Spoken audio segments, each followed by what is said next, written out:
Okay, hello and welcome. I hope everyone's doing well. I'm doing pretty good. Let's play some more Dwarf Fortress. You gonna pop up there? No. There we go. Okay. Did I just see audio? No, I didn't. Okay. Continue. And which one was it? No. No. No. No. No. No. Yes. Here we go. This one. It's odd that the save game files aren't in, like, chronological order.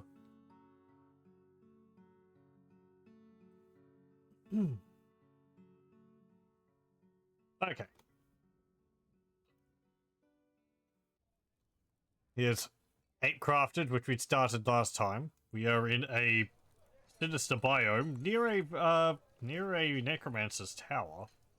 Though aside from all the plants being dead on the ground, all this grass here is dead, and all the trees are dead, we haven't seen any undead at all. Built these defenses, and yeah, not much has happened. Haven't been attacked this year either. Oh well.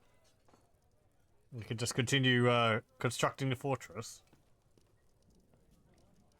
I was wanting to... Well, we did have a death last time. Stinthad. They got depressed because of, I think, a lack of variety in terms of food. Which is something which is being a bit of a problem. Because we're having to grow all of our food, and I can't supplement it with, like, fruit off the trees, since the trees are all dead. We're also, though we are fishing for some food now out of the rivers, since since there's no undead around, doing so won't be a threat to us. Can you actually get out of there? Yes, you can. Okay, good. What else? We are down to the caverns layer. And we'll have to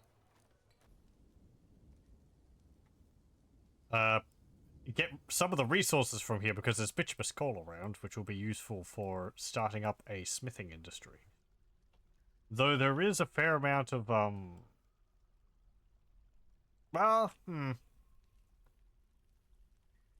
got a bit of a, what's it called?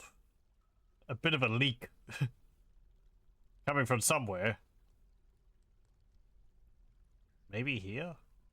Well, I smoothed the walls, so that should stop it.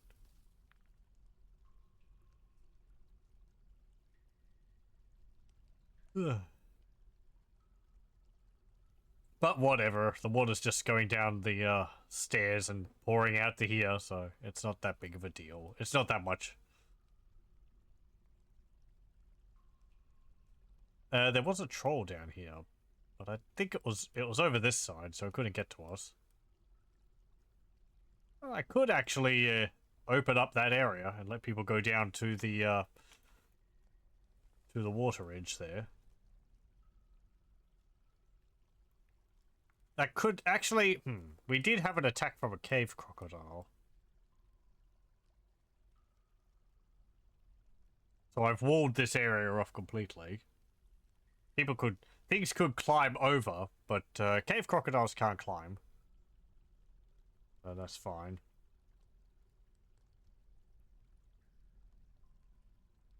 Oh, pardon me. There's some more bituminous coal down here. Let's get that.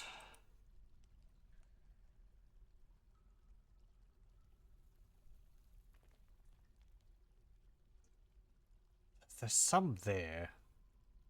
I want to get that. I'll open up that area and I'll have to close it off again. Is there any more around? What's that? Malachite. Limestone. We can't really go up a level because it's all damp. So we could go down another level. Yeah, let's do that.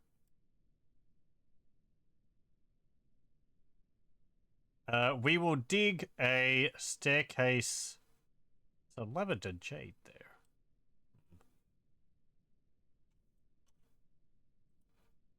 Yeah, dig that out. We need some more gems.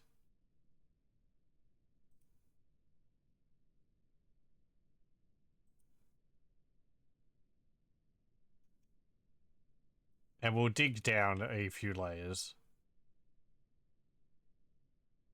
And see if we can get any bituminous coal anywhere. Where there isn't any...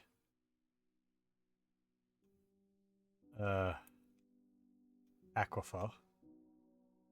Tetrahedrite, dolomite, gypsum.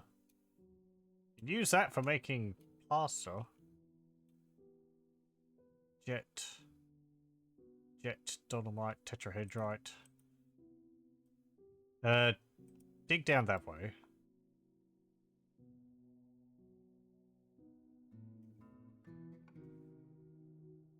Some praise there.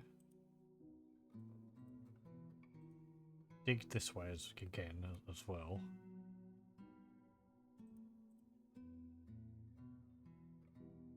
We should come across some somewhere because I have minerals on everywhere.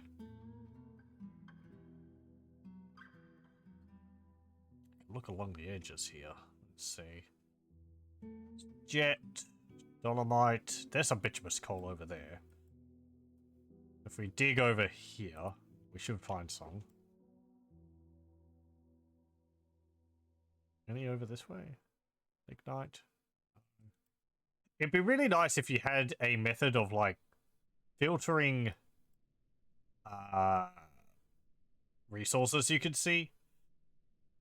So if you could like, I don't know, press a button and then type in, say, bituminous coal, and then you can go through all the layers and it'll have any bituminous coal blocks colored green. Because it's something even in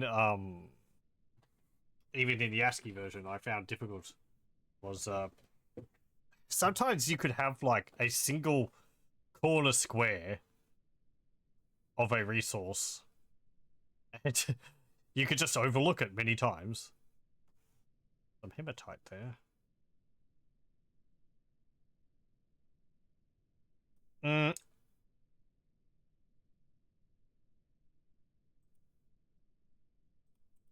want you to auto dig that.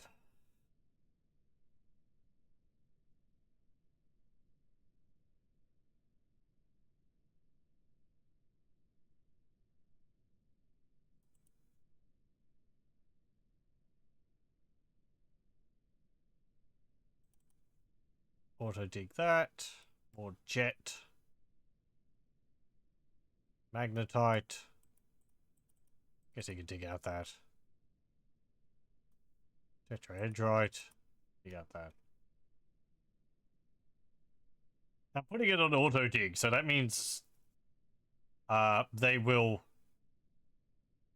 should, when they dig out one square, it will automatically tell them to continue digging the next, no? Ah, that's one. Thought it was a different color. Though they should stop if it's going to be yes, some more. If it's going to be digging into damp stone, they won't dig through that. So you shouldn't have to worry about the dwarves accidentally flooding themselves. Yeah, there we go.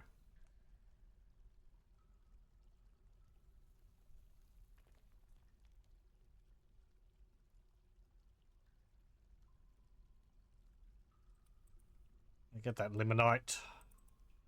Right there. Our miners aren't very skilled, so they're not getting too many hunks of the ores when they're mining it. The more trained a dwarf is, the higher the chance that you'll actually get a material. Why is there mist here? Oh. Now, why is that flooded?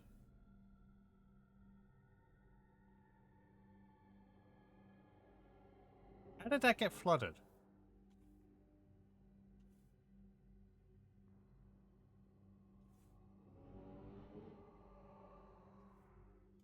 So I've got my well here. And we've got water there.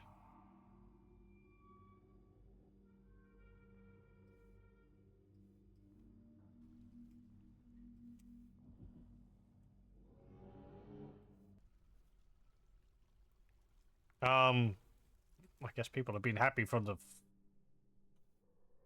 Where the heck's that coming from? Here? No. There?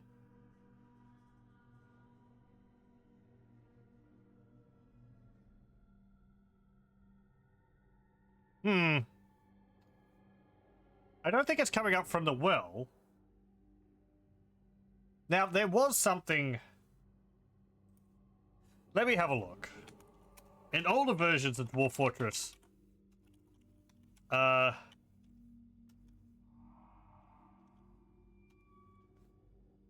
there is water pressure, but it was kind of weird.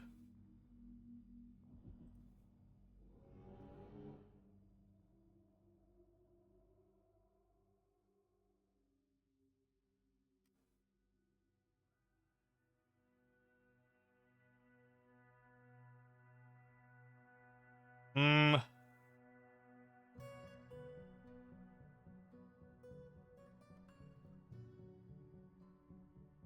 Right, yeah. I think it's the well. So, what I've done here is we have water going along here. And then we have water going down this hole here.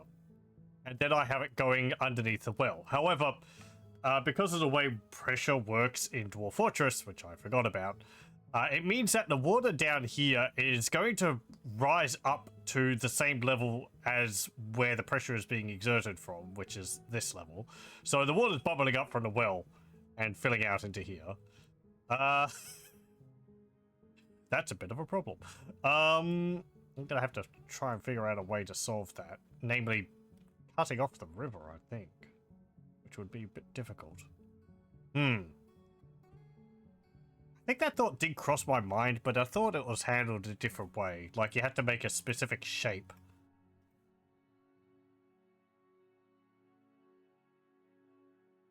You can remove the pressure by putting a screw pump there, but I think...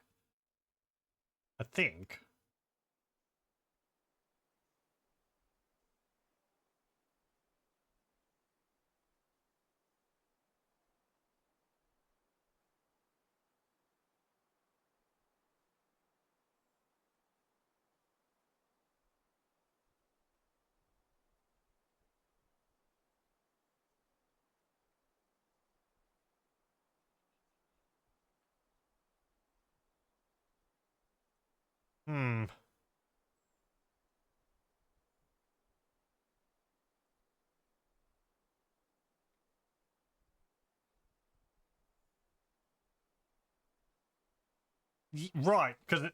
No, okay. I can't say I understand it completely, but I will show a diagram from the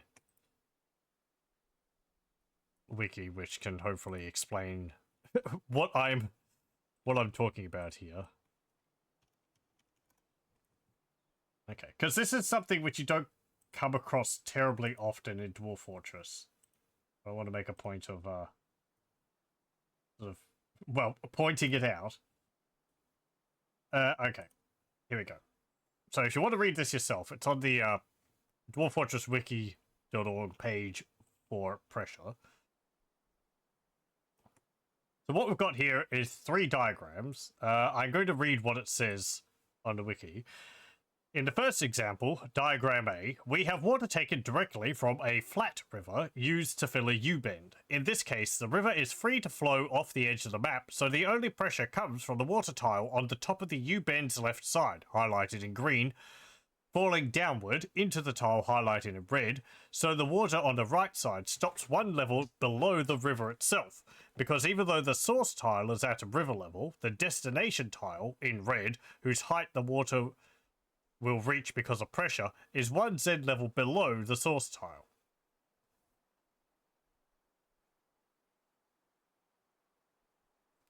Let's see, water in a U-bed. I'll just read the beginning bit.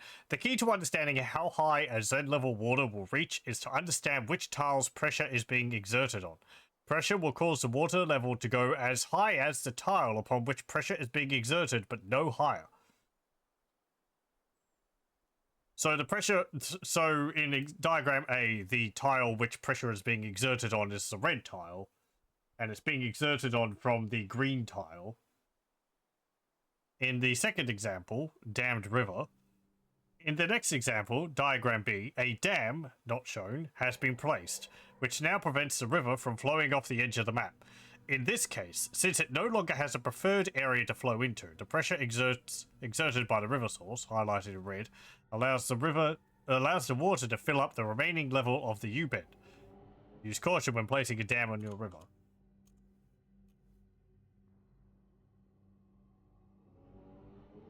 And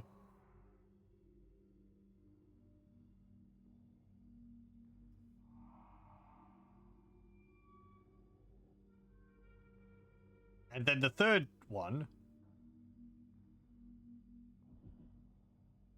The final example, diagram C, demonstrates how a screw pump exerts pressure. In this case, the water fills up the same level as the pump's output tile, highlighted in red. So you can see the way a screw pump works in the game is that it draws water from the Z level below it on one end, and then it moves that water onto the same Z level the screw pump's located on its other end.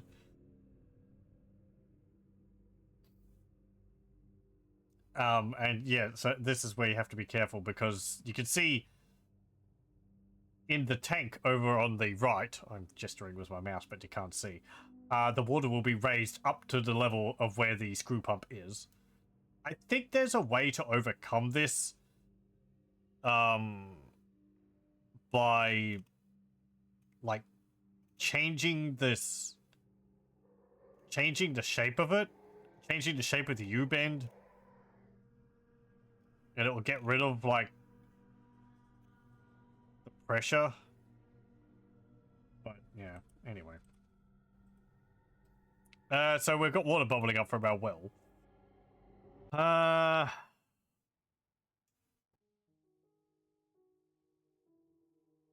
At least I think that's what's happening here.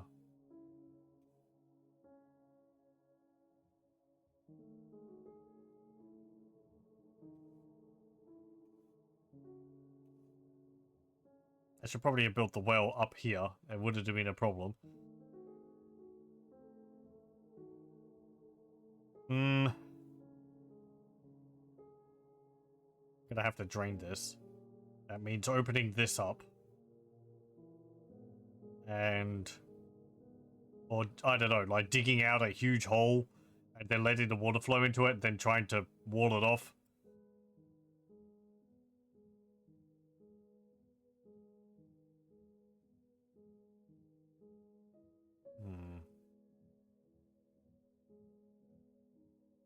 Because that's my farming area. I want all my stuff back. And it also... that leads downstairs. Huh? Oh, right. Oh, dear. Right, there's the downstairs there. That could be a problem. Dwarves could end up getting washed down the stairs there.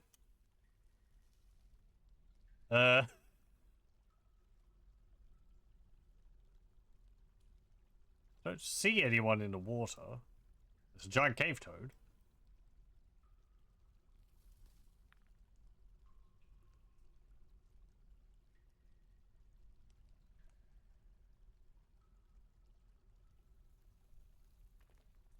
I guess that explains also why people have been enjoying some mist. Yeah, content remembering being near to a waterfall. Because of all the mist appearing everywhere. Dwarves really like mist.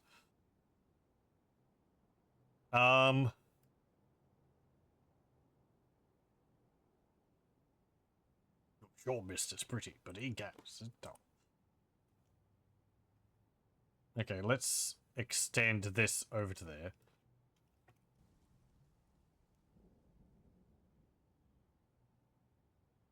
I hope my miners can get back up the stairs.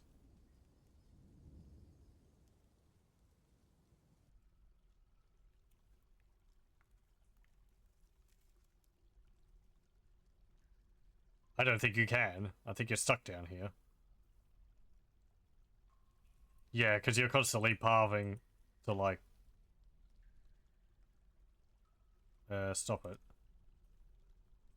How do I cancel that?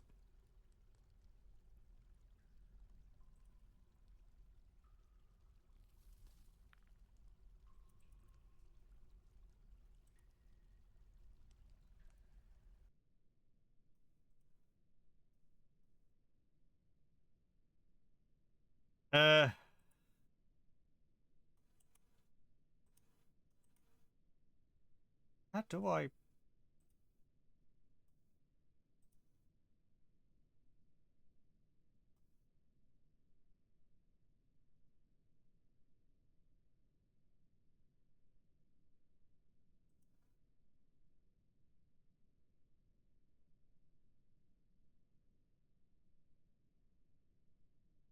Why have I completely forgotten about how to do this? That. There we go.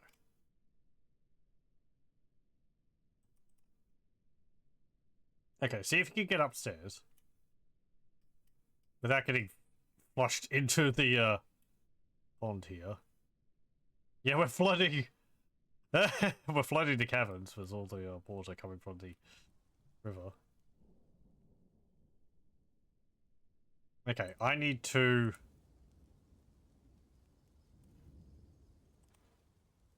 Yeah, I can't put a wall there. There's too much water.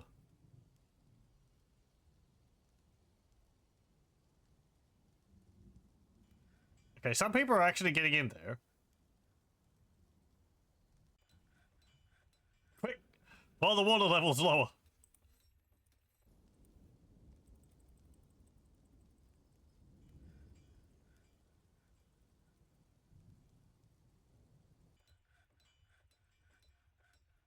What's that? Ice. Oh, frick. Oh, okay. Well, that explains... Well, that's good. The river's frozen because of winter. So the water level will be going down. Okay, I want you to remove the well. And we'll have to do this again.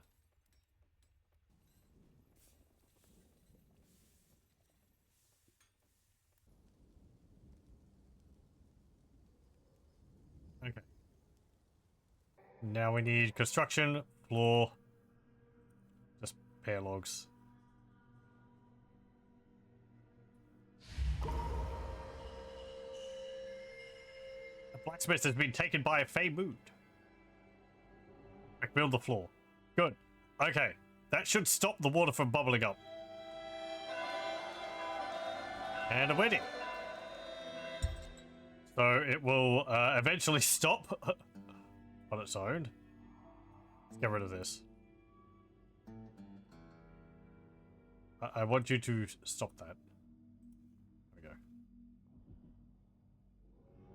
Okay. Did I really tell that to go down 2 levels? I guess so.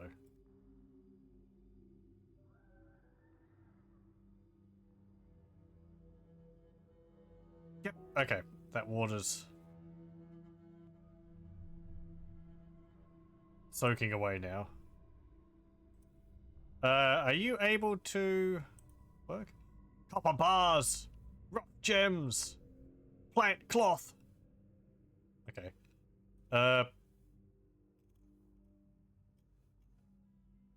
Ooh, which one's...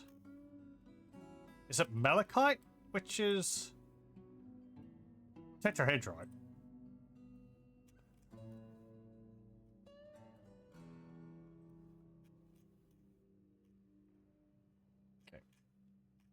3,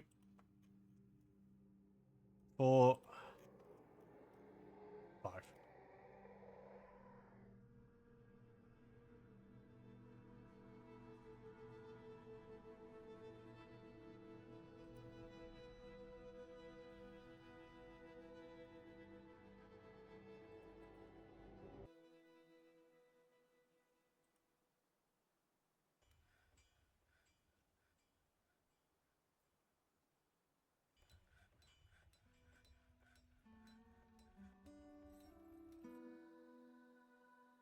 How's our work tasks for making more barrels?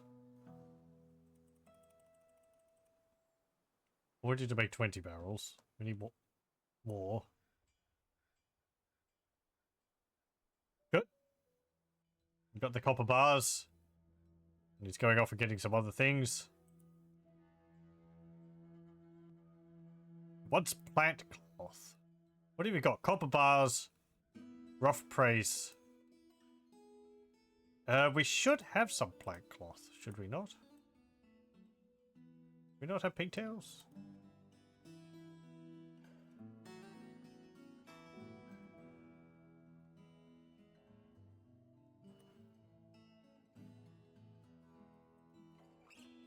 That's for quarry bushes.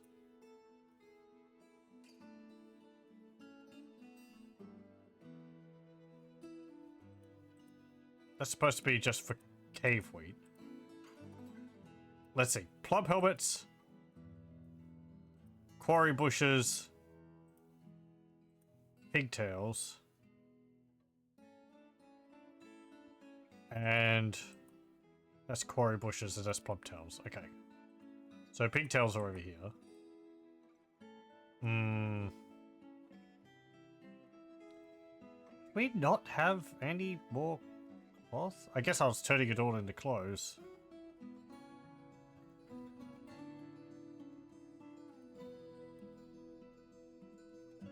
Pretties, processed plants. We don't have any. Great. Hello, welcome. We tried to think of a joke involving dwarfing accomplishments. We couldn't think of any. Oh dear. Oh well. The thought is appreciated. Hello, welcome.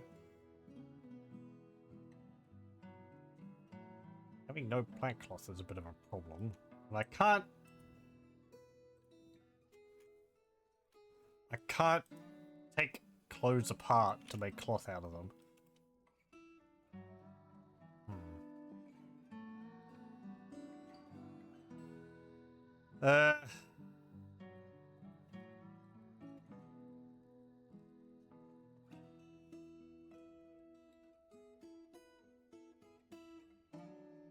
I want to...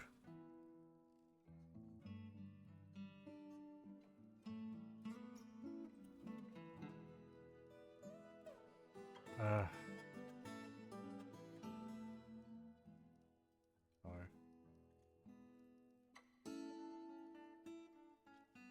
Where is my restrictions? Standing orders.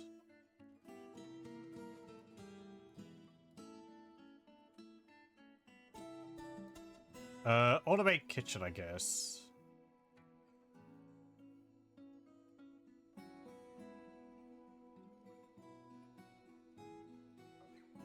Kitchen.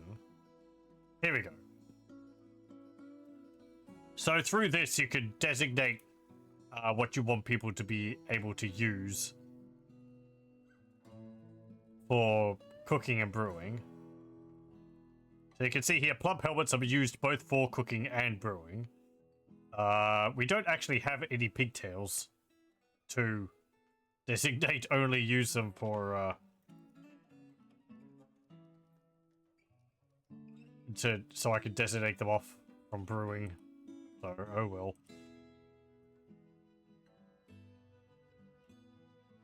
well. You might be having a bit of a problem. And it's got to be plant cloth. I can't get webs because that's silk cloth.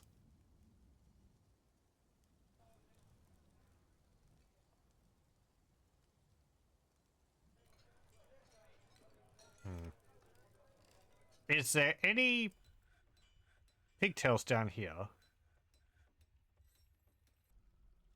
There's some pigtails there. Okay.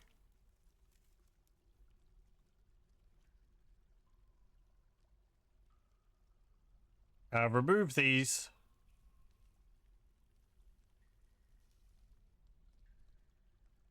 Please.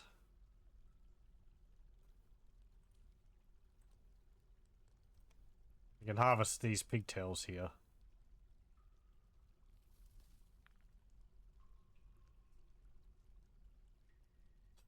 This is just going to be wiggling back and forth now constantly because there's like there's water on the surface. It's going to try and get to land where it can dry up. Okay, good. There we go.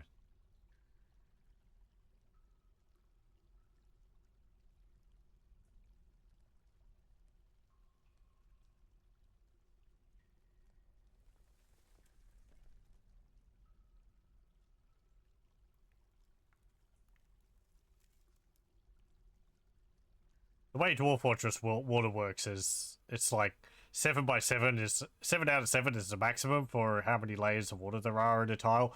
If there's more, it sort of sits on top of it and it moves to a nearby tile to try and sort of level itself out. But you can see it just kind of moves back and forth between it. It will eventually get to a surface tile like here, and then it will sit and evaporate. But it can take a while with all this stuff here. It just sort of wiggles around. Okay, with that, labor kitchen use. Pigtails, not for brewing. Yeah, you can't use pigtails for cooking. So if we go up, we should be able to process plants. Good, you're doing that.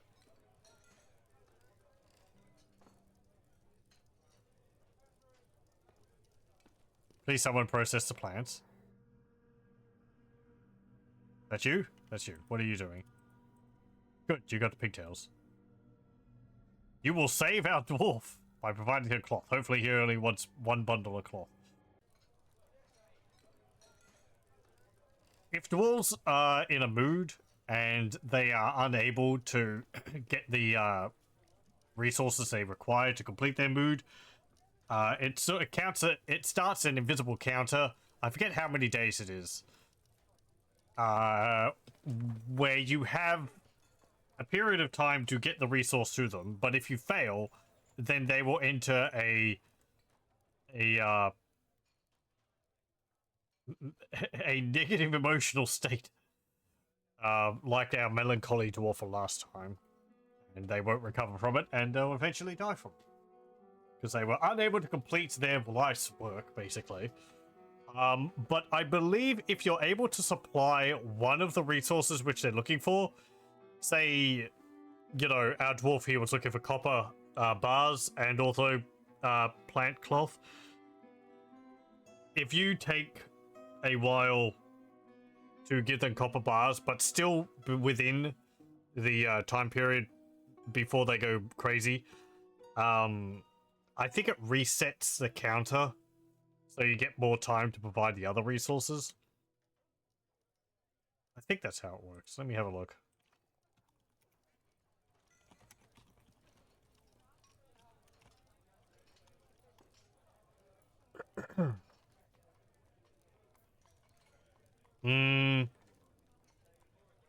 Demands.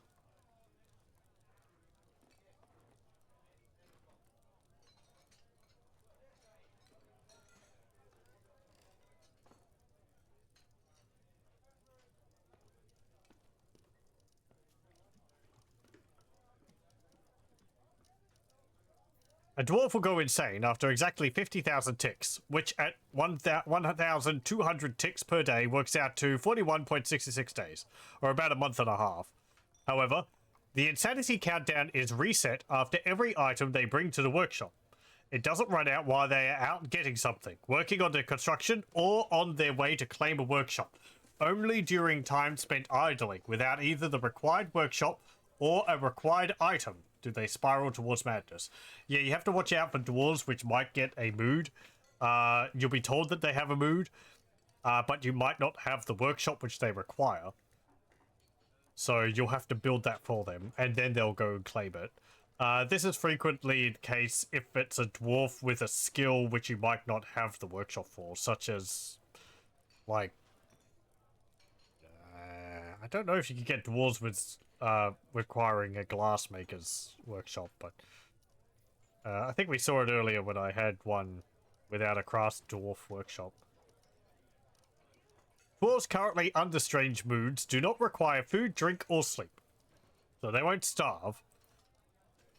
But they will starve if they fail the their mood, or they'll dehydrate rather, because that happens before them starving. Okay, good. You're weaving that, and you don't really have to worry about the dwarves.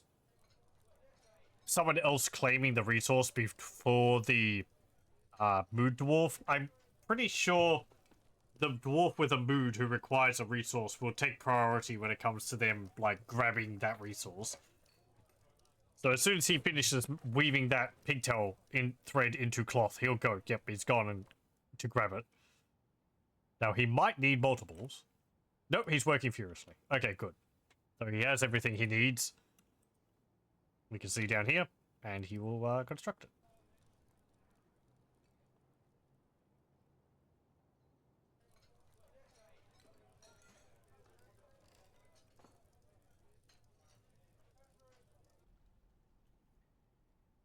I think we've still got a leak around here somewhere.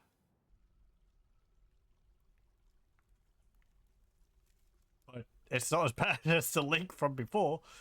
That's alright.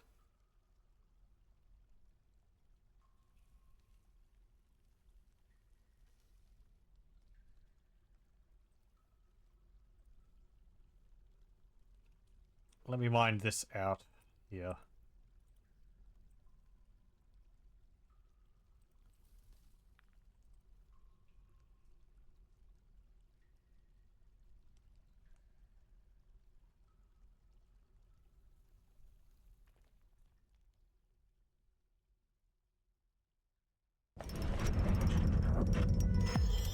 Oh, he made a copper statue. Created Sibnir, a copper statue of Zolgar Owlsword. He offers it to the Puce Cave.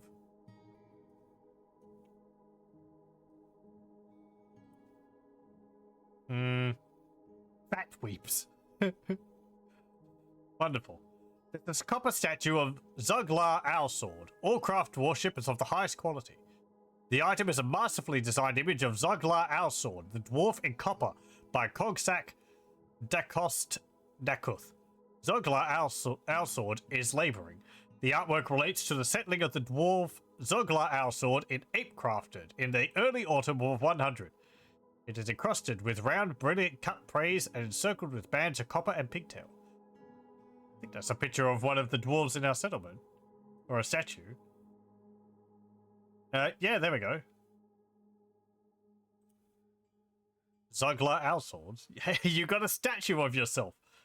How's that? Do you know the person? Relations.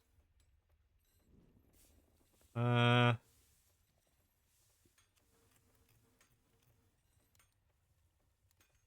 was the dwarf's name? Cogsack. I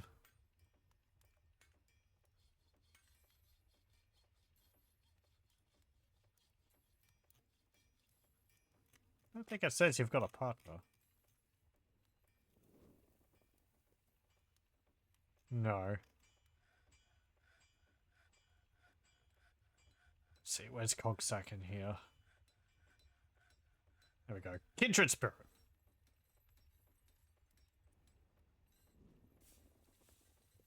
Well, you're good friends. What a nice gesture. Let's put the statue up in the main hall. so everyone can admire it. Furniture, statue. Put it here. There we go.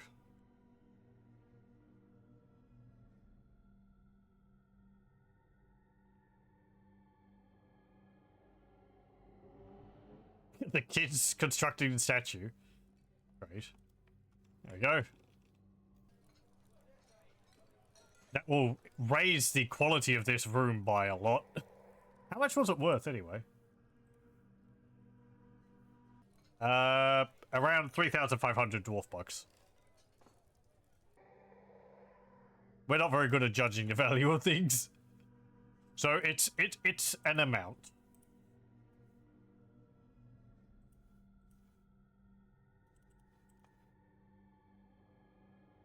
We got down here jet.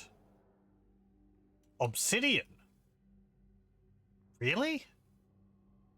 Huh. There's obsidian rocks around.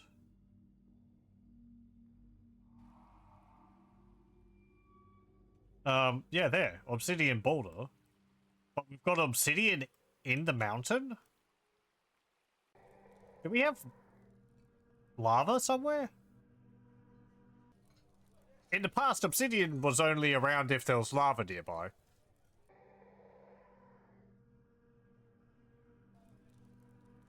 I can't see hot stone there.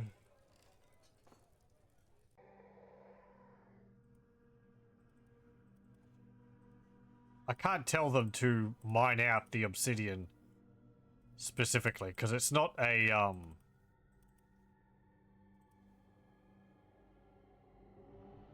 it's not like a, you know, an ore or a gem. Even though you can make weapons out of obsidian. You can make obsidian swords, which are pretty good.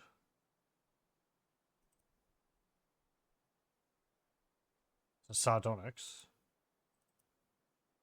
Oh, auto.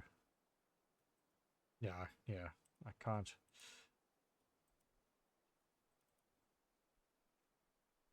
I mean, heck, we'll keep mining it. It's pretty valuable. We'll be able to make some statues out of obsidian.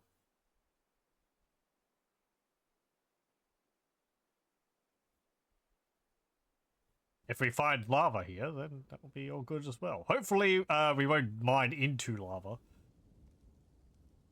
There's some water. It's not the same thing.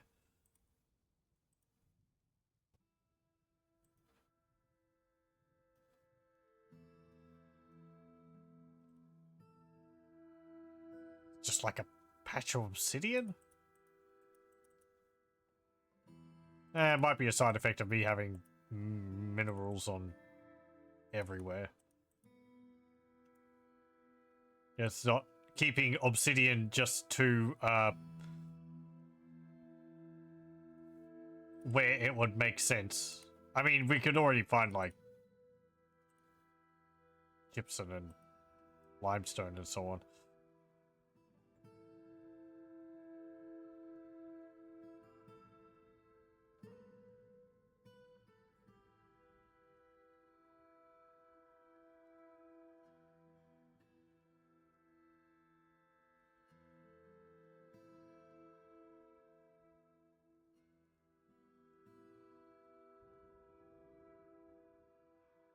Yeah, dwarves are actually all either midway point or pretty happy.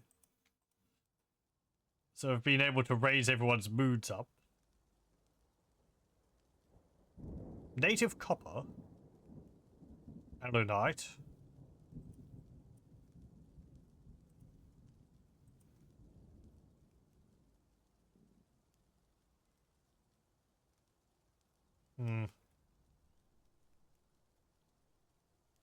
Cobaltite. Native copper. Ore of copper. Who'd have thunked it? Right. I want to make a smithing quarter. So we're going to open up a large area there. Just like that. We can do this. Then we need a bunch of rooms along the top. I need to extend that over one. There we go. Oh, hang on. Okay. I want to create an excess of rooms.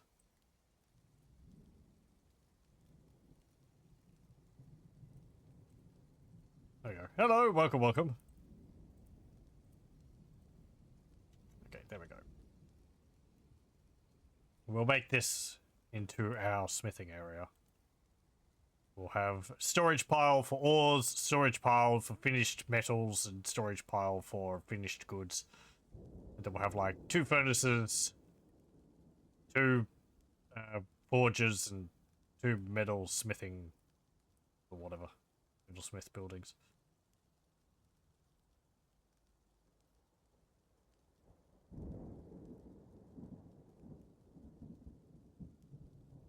I want to mine out all this tetrahedrite first. There's a lot of it around. We don't need to. There's more obsidian up here. Yeah. Use sharp blades.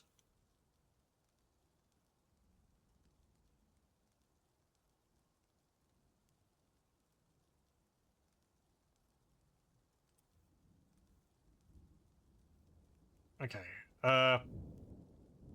So we'll do that. Except this is going to be for stone custom.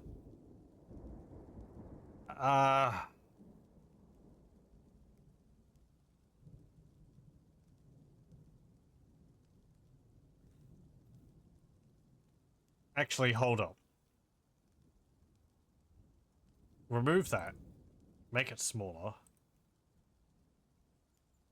No. Make it smaller than that. Like that. Stone. Okay. We're going to turn off metal. Going to turn off that, and clay. I just want this for bituminous coal. Lignite.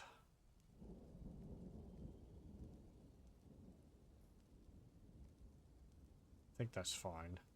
Let me see.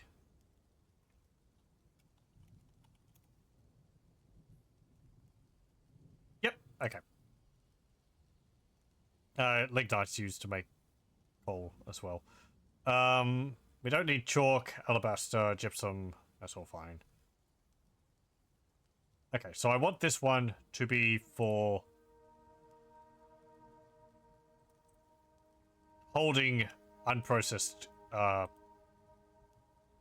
coals. Then we want one down here. And this will be for... oh, now this is important. Bituminous coal and lignite here are the unprocessed ores. If you want to make a stockpile for the processed, you need to go into bars, blocks, bars, other materials, and then click on coal. It doesn't make a lot of sense because you don't think of it as being like, you think of bars as being specifically metals, but no. Processed bituminous coal and lignite or charcoal fall under bars.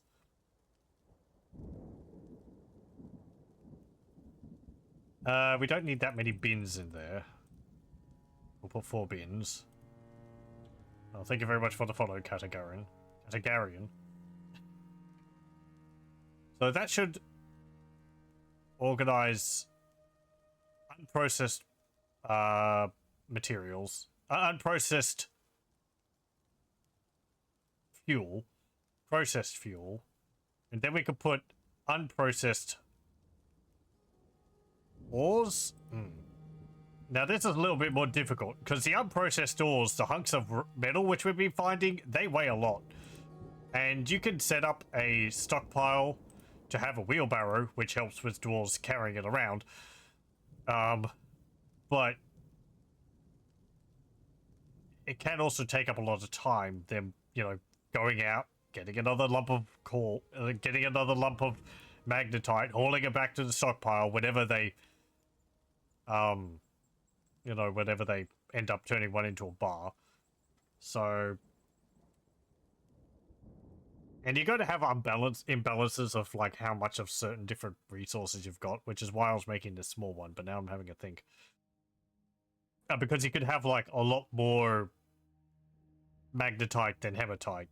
So you'd be like, you know, oh, I want to make a bunch of iron bars, but all your hematite's still where you're mining it because your stockpile is filled up with native copper or whatever.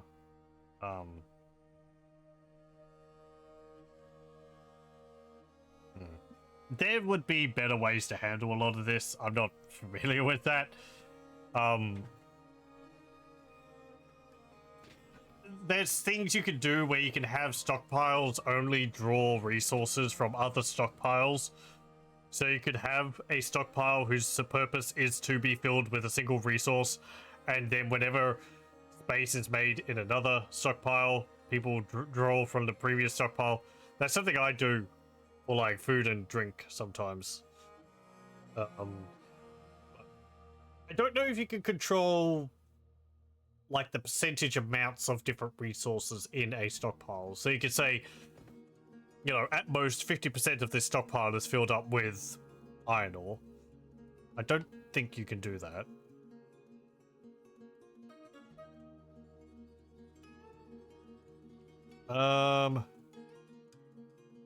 All that aside, sorry, I'm going to put here stone, metal ore, and we'll just put copper nuggets for there for the moment. So what are the other? Tetrahedrite is copper. Limonite's iron. This is the another aspect of Dwarf Fortress. You'll end up sort of understanding all of these different mineral types and what metals you get from them. I've forgotten over the years. But like magnetite, I'm pretty sure is iron? Hematite's iron. Guardiorite, I think, is silver. Anyway. And you can see tetrahedrite is ore of copper, and it sometimes gives you silver. That's all copper nuggets.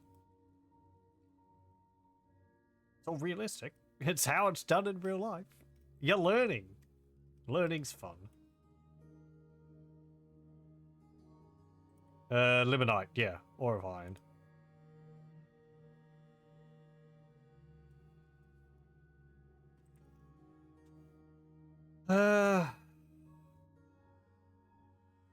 We'll get into limestone there in a moment.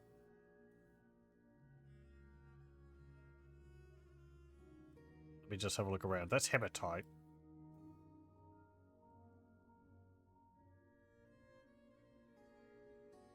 Okay, that should all be pretty much fine, I think.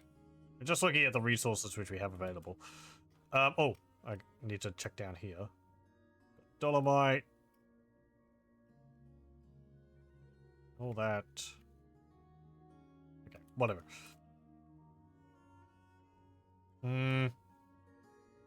So that's for copper. We'll make another one for iron. One bin, one wheelbarrow. We'll need to make some wheelbarrows. We need stone, metal stone. We'll put hematite there. And limonite. Okay. That'll be fine. Then we'll need to put some larger stockpiles for... we won't need wheelbarrows for these ones because they'll just be taking the bars from the from the forges.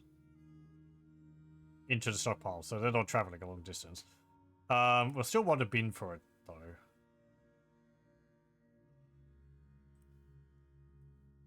Bars and blocks. Turn them all off. Metal. This is going to be for iron. You can see a lot of different types of metals here. Some of these seem really weird, like blistered metal, booming metal, crashing metal, flickering metal. They might be named differently in your game. These are like special materials, which you're most likely never going to see in your game. They're more... There's items made from those materials in your world somewhere. Not that there's ores which you can find, which provide those materials.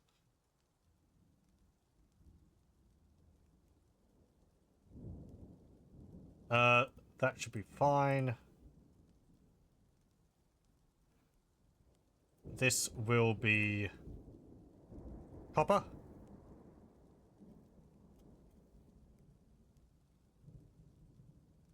We'll put 2 bins. Oh, wait, no, that's... I have it on ammo. What the heck?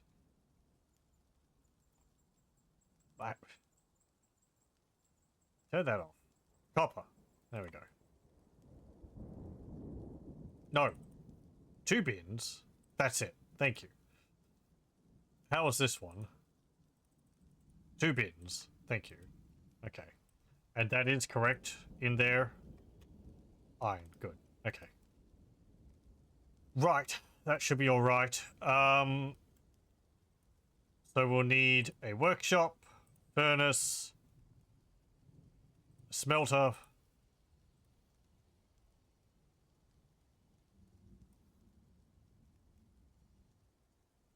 furnace, second smelter. Then we need a furnace. No, we don't. We need a metalsmith. Hang on. What's this? Metalsmith. One. Ah, we need an anvil for that. That's fine.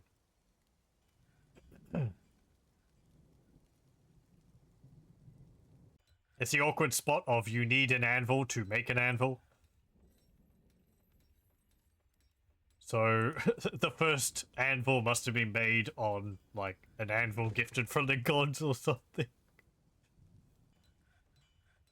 That's why it's important to move your stuff inside at the beginning, as soon as possible at the beginning of your fortress, in case you have wild Kia around on the map, or those apes, rhesus macaws or whatever they're called, because they can run off with your anvil, and it's your only anvil. You'll have to wait to see if you can get one from a what's it called, merchant caravan. Because you won't be able to make a new one.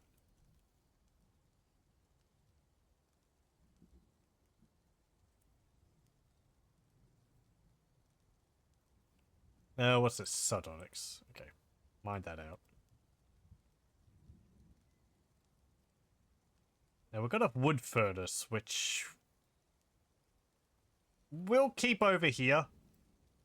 We can remove that as well. I just want to get the workshops out of the hallway. It looks messy.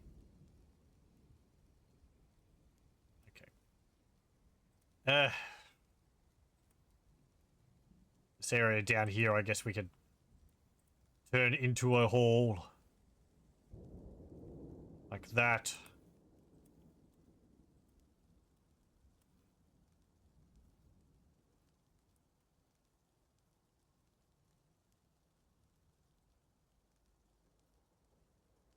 That's off by a bit.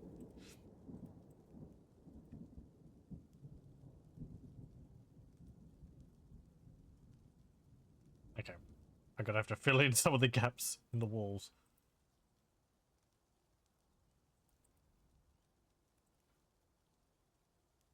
No, I want to...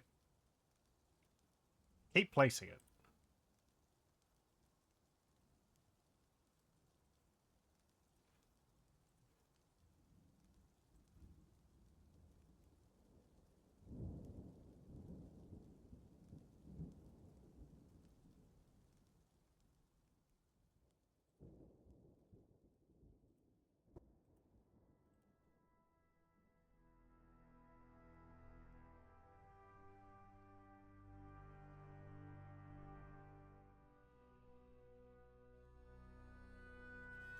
Let me just check something.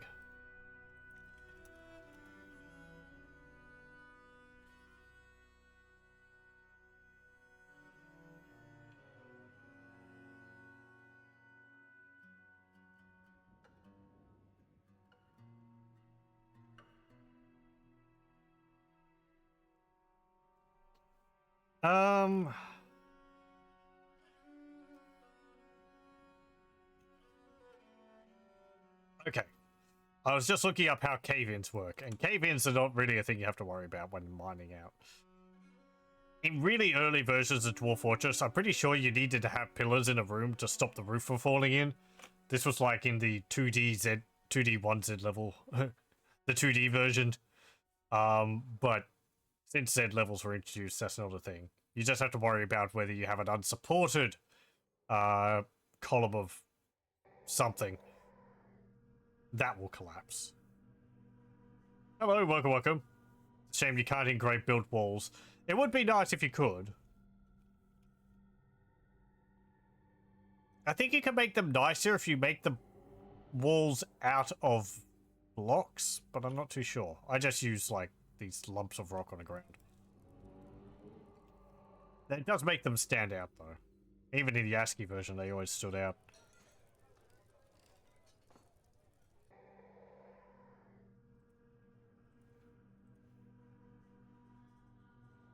Why are you thirsty? We did resolve the situation with the well. Well, we did. We got rid of the well. We were having flooding problems with the well. I could actually dig out here. And we could put the well there. Let me remove the wagon.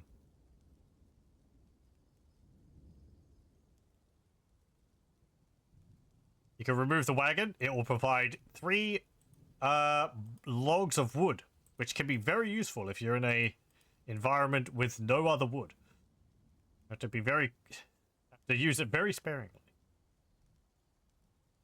I think that was more of a concern in versions before the ever-present world, the cave system. Because you could end up in areas of the map which, before the cave system was implemented, you could sometimes come across things like a chasm or a large pit underground, but for the most part, the rest of the map was just solid rock. So you wouldn't get like giant mushrooms underground. Anyway. For people new, hello. I've played Dwarf Fortress for quite a few years. Since 31, I think. Back in like 2007 or 8. I do my best to explain things, but I may get confused between the different versions. It all sort of blurs together over time. Feel free to correct me if I'm wrong on something. I'd hate for people to learn a wrong thing through my rambling. Oh, you can engrave built walls in the Steam version. Okay, I'll have to try that.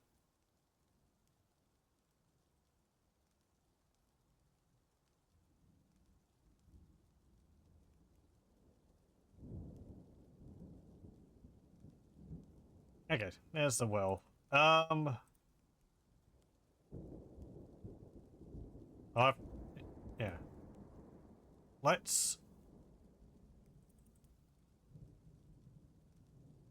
I'm gonna build a little hut here around the well. It's going to be made of random wood colors, so you'll just have to bear with it. We're going to put a roof on it. Which means I'm going to need to put a stair going up. There we go.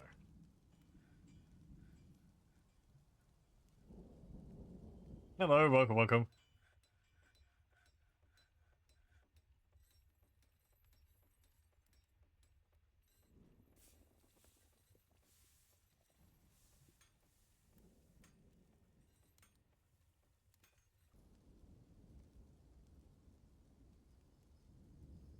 Let's put a floor over there.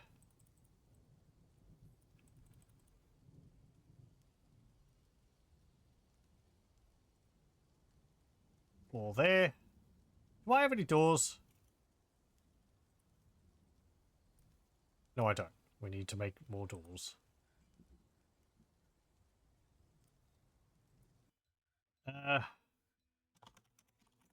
Make rock doors. I don't know. Make 20 of them.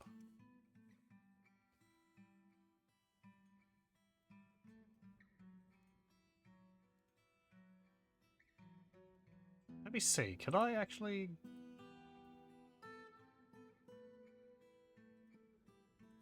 Oh yeah, look at that. You can engrave the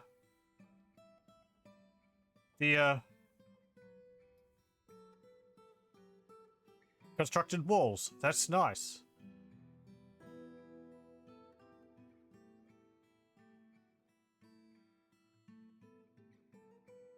But I think, based on people's comments... Yeah. It's detailed, but you don't have a indication that it's detailed.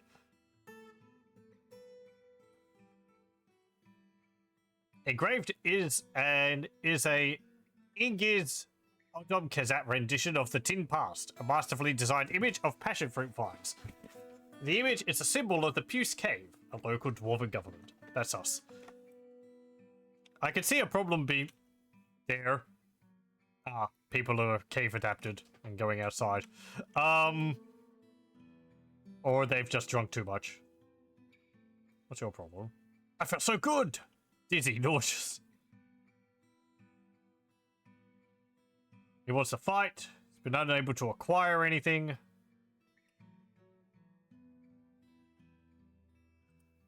Health. Yeah, he's just being sick because of cave adaptation. If dwarves spend a period of time inside, they will become cave adapted. Which means that upon going outside, they will get dizzy and they'll start throwing up. It's not a huge problem. Don't remember whether it can, like, give them a negative thought or not. I mean, it does make a mess. I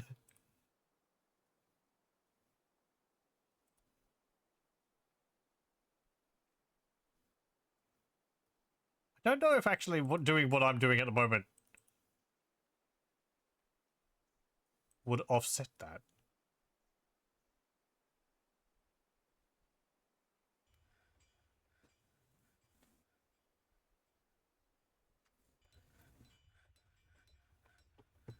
Because there's another thing in Dwarf Fortress which I don't think has been changed, where...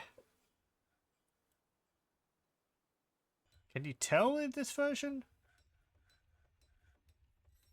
Not really. In earlier versions of Dwarf Fortress, I don't know if this is still the case, once a tile has been opened to the sky, it counts as outside, even if you later put a roof over it, or put, like, a wall over it, and, you know, it's no longer got sky above it.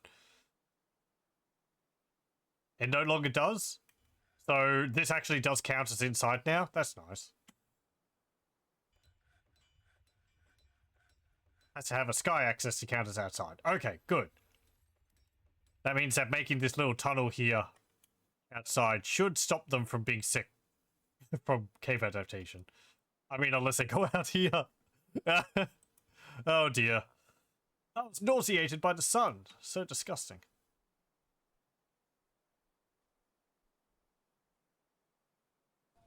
This is the fate of all fortresses. The roads are paved with unsmoothened stone and vomit. And bones. Okay, so yeah, anyway, it used to be a thing where, you know, once a floor was, or once a tile was exposed to the sky, you couldn't cover it up again, which was useful in some regards because you could actually no, we don't need that there. Because you could open up an area to the sky and then floor over it, and then you could plant above ground crops underground. So I could like peel back the dirt here, expose these to the sky, and then floor over it with wood, and I'd be able to grow like strawberries and beans and such down here. Did I play pre-2010? I'm pretty sure I did. 2008 around, I think, is when I started playing Dwarf Fortress. Let me actually have a look at something.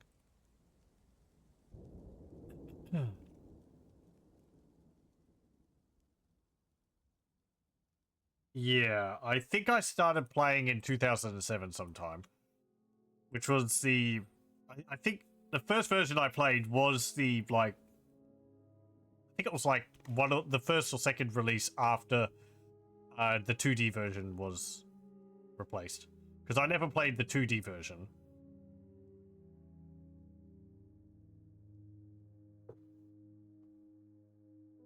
But reclosing up areas is an old feature. This is what I mean. I'm going to get confused between the older versions. It's also because some of these things have been part of the game for so long. To hear like, oh, that's not a thing anymore. It's like, what? Oh dear. I've been kind of keeping track of the updates for the game and all, but it's you can't. I can't keep everything in my head. This is too much.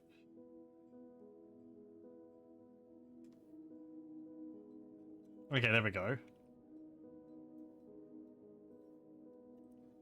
We can put that door there. Put this door there. Now we have a way to get water.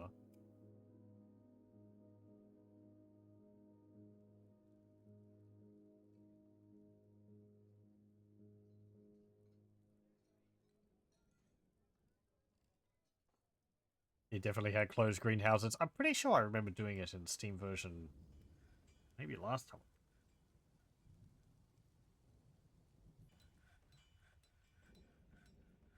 I can't be sure. Oh dear. Yes. We need to build some chests for people.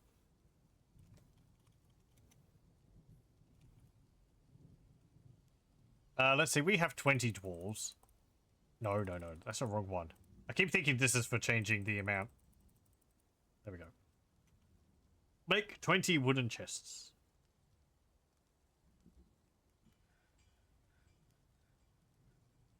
Okay, we need to build some more walls down here. That should be all done pretty much. This one can be open because we've got mine back there.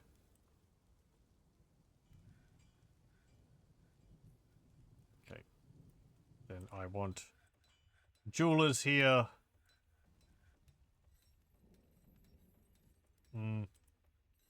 Stoneworkers. Stoneworkers.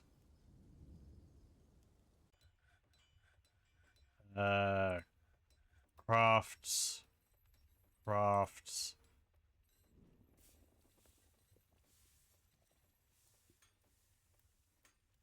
And we'll put a mechanic over here.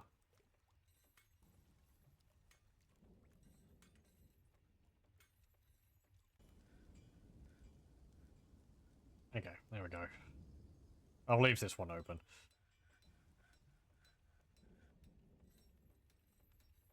Then we can put some...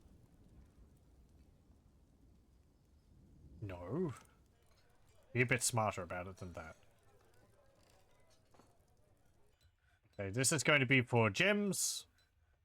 And we're going to have one just for cut gems. You can have cut gems. There's also cut glass. And then there's cut stone. If you wish to do that for some reason. I think cut obsidian's actually fairly alright. But I mean, you can, like, cut gypsum. Dwarves are just that good. Or bituminous coal. Or chalk. I'm pretty sure chalk. Yeah, there. You can get a diamond cut chalk. I mean, it doesn't hurt. It's not something you come across frequently, so it's like putting it there is not going to be a problem. Do that. I'm going to need some more wooden bins. Do I have bins in here? No. Okay, make 40 wooden bins. And then we need to have another stockpile here. And this will be for the rough gems and glass.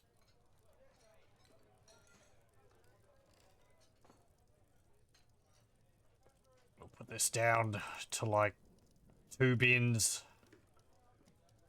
Maybe 1. We're not going to have that many gems.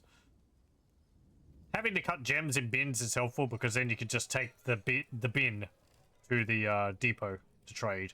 Otherwise, the dwarves will have to take the gems. I was going to say 1 at a time, but they might be able to pick up several gems at a time now. I'm pretty sure dwarves can pick up several seeds at a time now. Instead of having to transport each seed 1 at a time. Unless they're in a bag.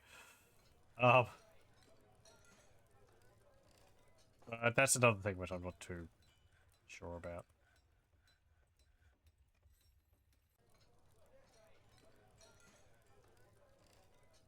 Okay. And we won't put a stockpile for stone, because otherwise dwarves are going to get have all their time taken up lugging heavy rocks around. Ah, right, yes. Talking of heavy rocks, I need more wheelbarrows.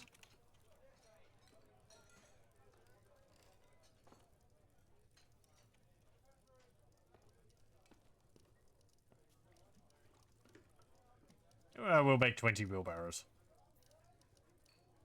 2 bins or not 2 bins? Truly the question.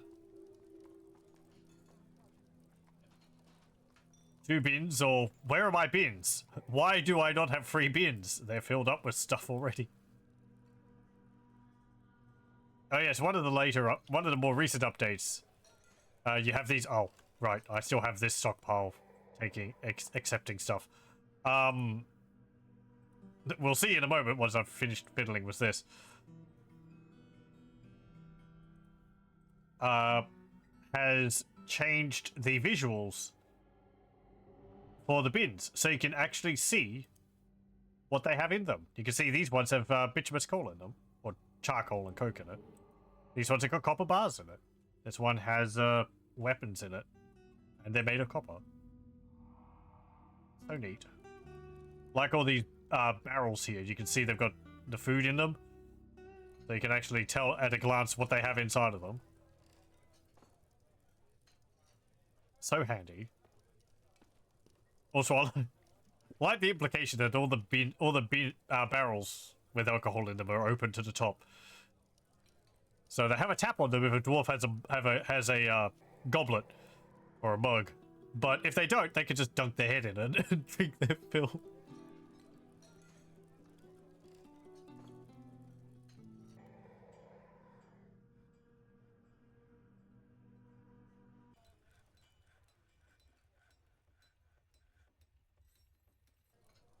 do we have more pigtail coming up?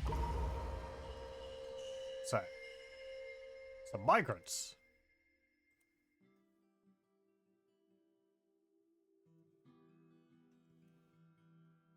Holy crap, that was a lot of migrants. We went from 20 to 31. 11 dwarves joined us. Welcome. I have to build a bunch of bedrooms. I can't go down. I can go up. So we'll do that.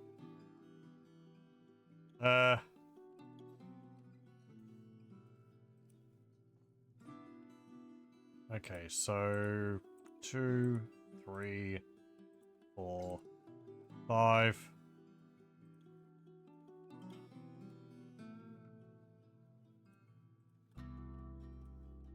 I'm building my dwarven bedrooms a bit larger than you need to. Dwarves are happy with a 2x2 sized room. At least they used to be. I like 3x3. Just a little nicer.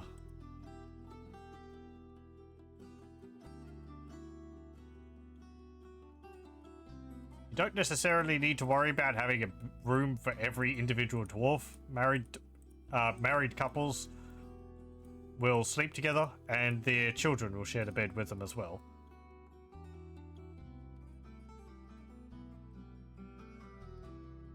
So you only need one bed for married couples. I think the children will be in the bed as well. I'm pretty sure. You just have to, I don't know, imagine that the bed is a, it changes its size depending on how many dwarves need to sleep in it. All the dwarves to stack on top of each other in a single.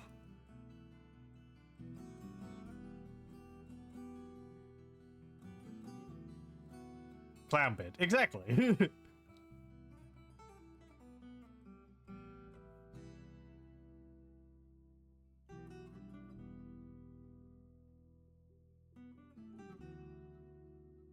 Blue jade.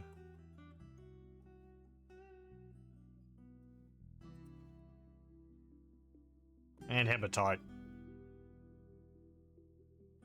Messing up my bedrooms. Do I want to dig all that out? I should.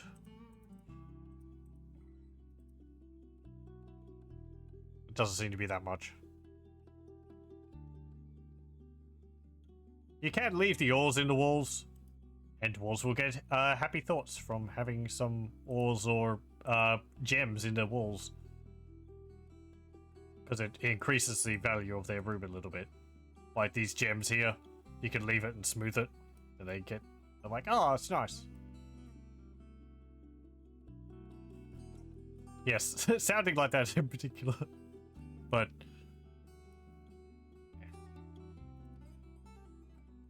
I think they could get happy thoughts from having a constructed wall in their room as well. Because they'll be like, ah, this constructed wall's really high, really nice quality. Maybe.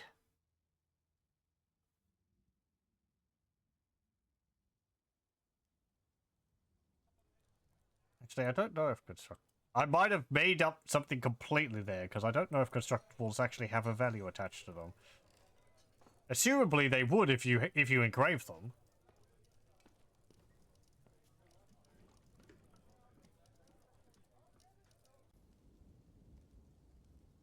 That's all fine.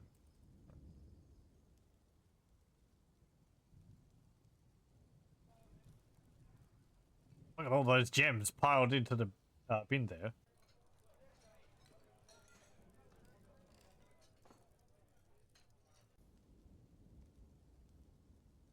We've got a bit of a problem with these rocks hanging around. I think I will just, like, make a stockpile here for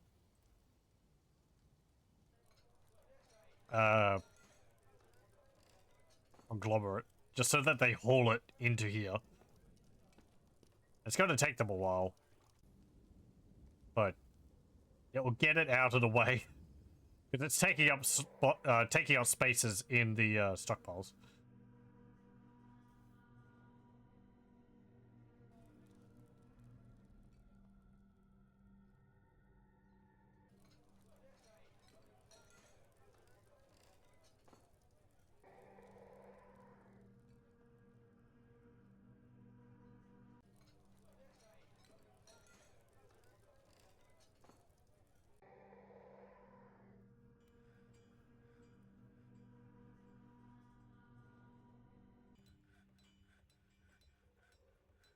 But we don't have wheelbarrows for that. You don't need wheelbarrows for gems. Gems are light enough that it's not a problem. It's only these large hunks of rock.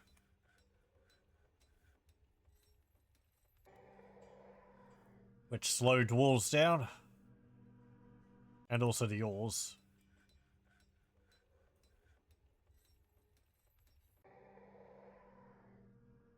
This is also where minecarts could be useful, but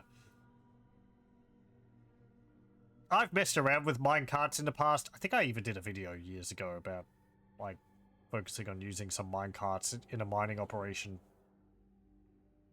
I don't know if I ever got it completed, fully finished, but... Ah! Hello!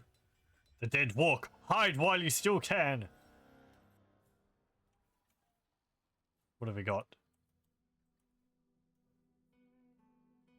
A faded zombie? Any memories or thoughts? No. Personality. He's a civilization former member of the Swamp of Stilling. Former member of the silkinesses of Crescents. The Molten Lizard. The Ardent Pines. And he's a member of the Mountainous Swallows. He's got a bronze crossbow. And iron bolts. So got a dwarf, axe dwarf here. And a human axeman. Human spearman. 24? I mean, 4. They're undead. They're pretty nasty.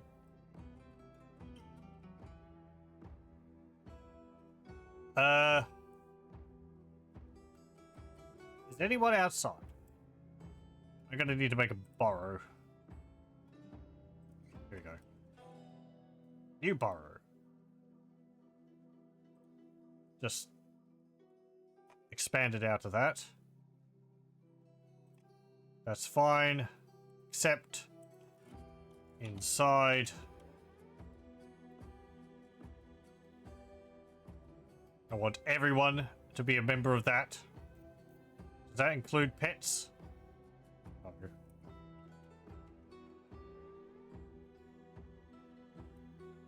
Okay, good. Whether workshops can source materials from outside the burrow? No.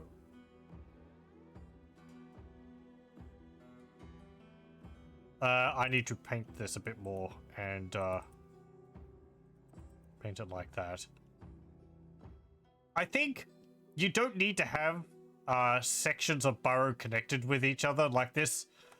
If you have an area here, which is in a burrow, and an area over here, which is in a burrow, they will move between them. Just that they can't do anything outside of the burrows. So there could be, like, food on a tile outside the burrow here, but they won't be able to get it because it's outside of it.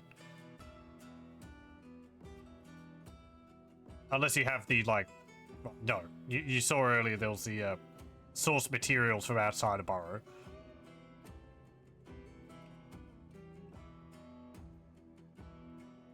Okay, that's fine. Right.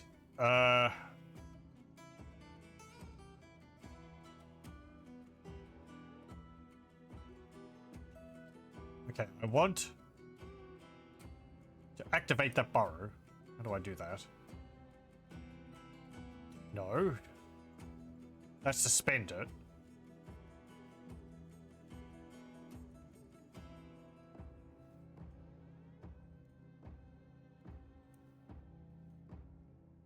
Uh...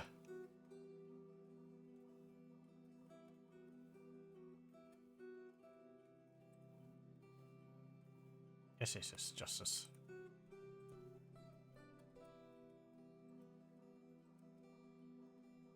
Is it just under this? Like, is this just active now? Everyone should be in there. They shouldn't be doing anything outside of it. Do I have any dwarves outside there? You're there. Some of the cats might get stuck outside. We need to pull the lever anyway. Pull the lever, please. Pull it, pull it, pull it. Thank you. That raises the drawbridge. And this door is forbidden. Nobody can go outside. Now, someone might actually be stuck out there, but, well...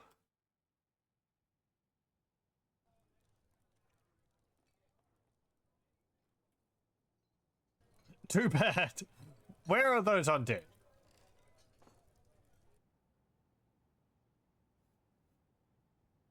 No, that's not Invader. We've got... Oh, I've actually got a few more. A Dwarf Surgeon Necromancer. Adequate Surgeon. Novice Wound Dresser. Novice Diagnostician. Novice Bone Doctor. Just has clothing on. Necromancer is going to make it interesting because they actually resurrect corpses which are around them. She's currently more anxiety prone. She often greets others with a hug. How many kills have you got? None.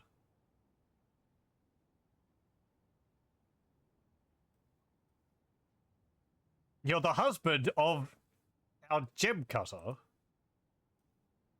Oh. No, hang on. That's not our gem cutter. That's another gem cutter. Let me see that. There you are. Relations. Yeah, I think that's just saying, like, he's somewhere else. You can check the thoughts of people off map? Heck. In-game? That's, both surgery and intensive care.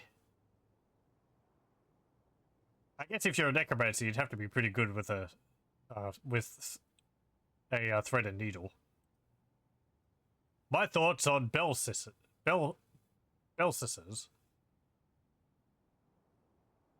This is a cougar parchment scroll. The rollers are made from ilmenite.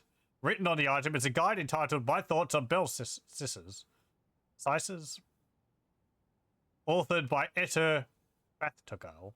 It concerns the tower bell slices. The writing is very rigid. Overall, the prose is not awful, but not very good either.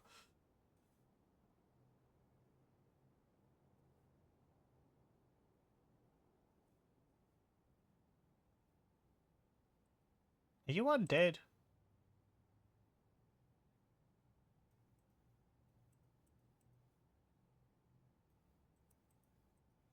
You're a little purple, so I'm wondering.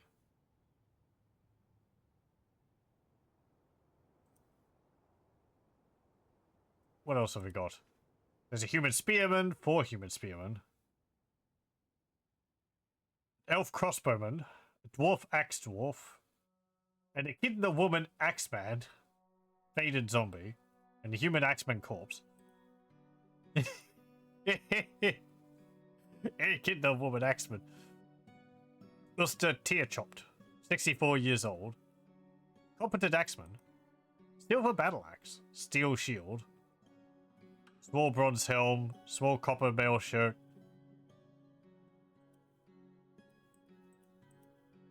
Spidey person was the head of an echidna.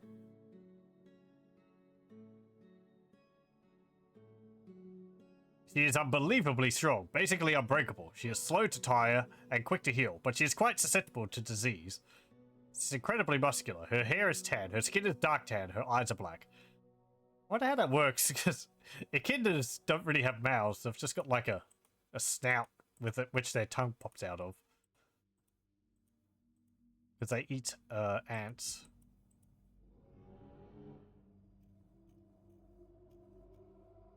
She's not really feeling anything. She's untroubled by unmet needs, because she is undead. Okay.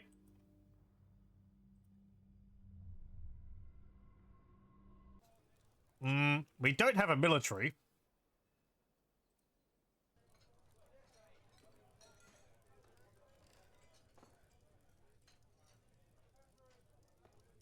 We could do some trading, I guess.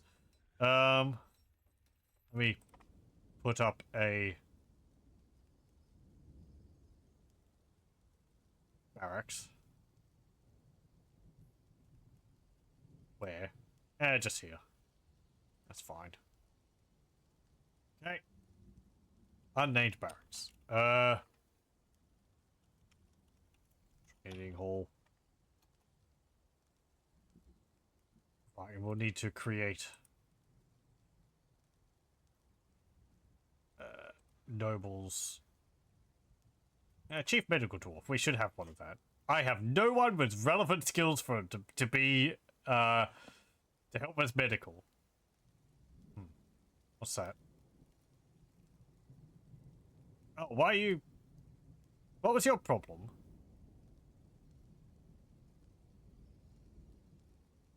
Do we have another? Oh, we did have another person. Oh well. Someone had a mood and I didn't know. I forgot about it.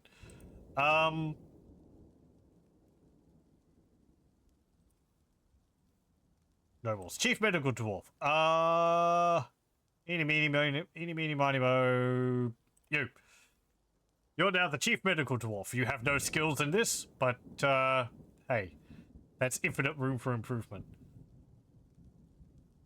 We also need a militia commander. We have no one with relevant skills. You, Urist. You're an animal trainer. Animals are similar to dwarves. You can train our military.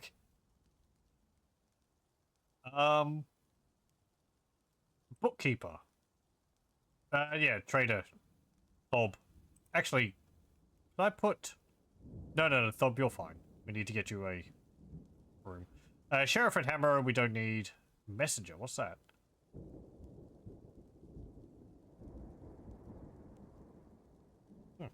I don't know. Maybe you could send them off to another fort to tell them about stuff?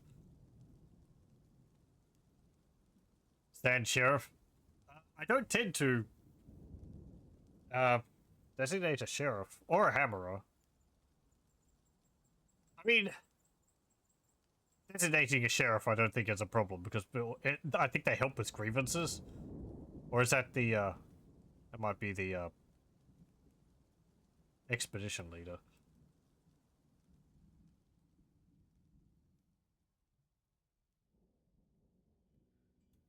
Designating the...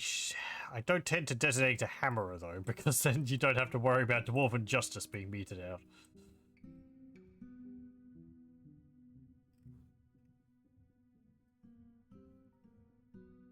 Okay. You go down there.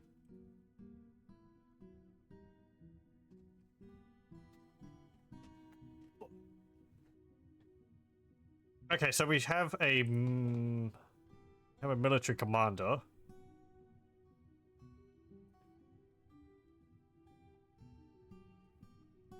Now, how do I go about designating a military?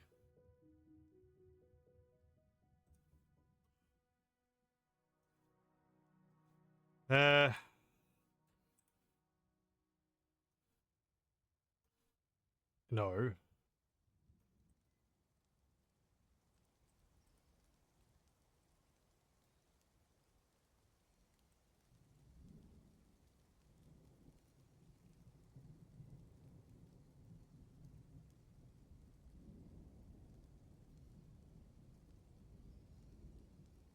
There we go. squads. Create new squad. They will have metal armor. You're the leader. Symbol can be, I don't know, a star on a blue background. There we go. Incinerated cudgels. It's a fine name for them. They can be active.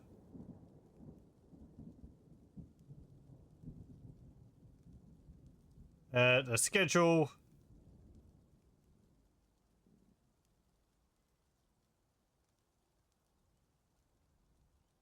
Constant training.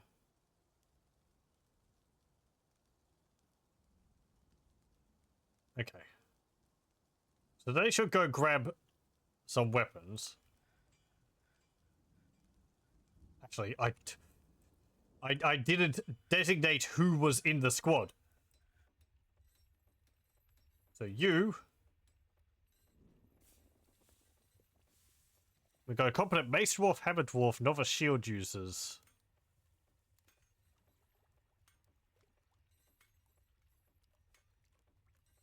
Meng.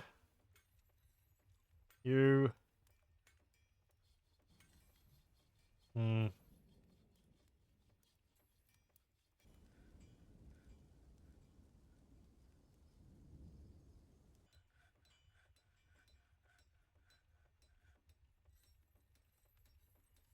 Don't really want to lose any of my weaponsmiths, especially because these guys have got really good skill.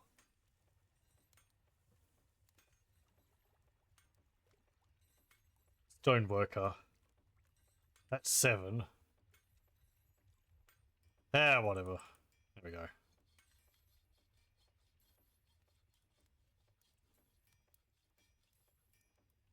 Okay, schedule. Training.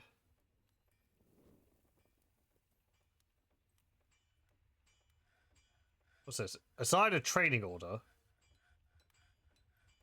A burrow defense order. Okay, so you need to be assigned to here. This is for training. You won't sleep there. You'll store assigned weapons there. That's for squad-based equipment, such as ammunition. No, that's fine. Okay, that should be all alright.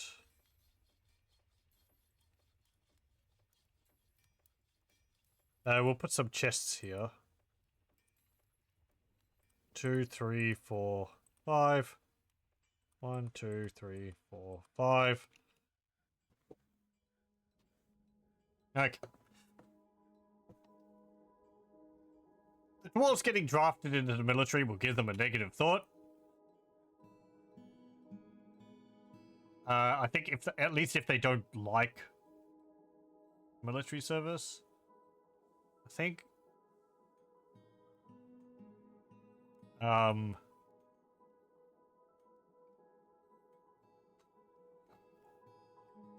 mean, it's something you might see. In the past, I remember you'd sometimes see dwarves and they'd be like, complained about the draft, which it doesn't mean that there's wind going through your tunnels. It means that they're upset that they were drafted into the military.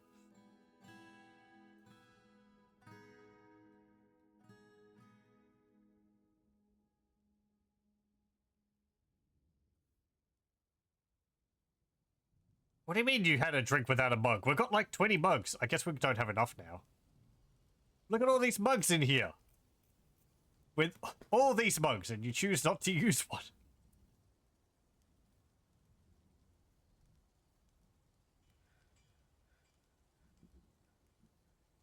Look at all these ugly mugs. Hey. We're trying our best. Our mug makers need to be better.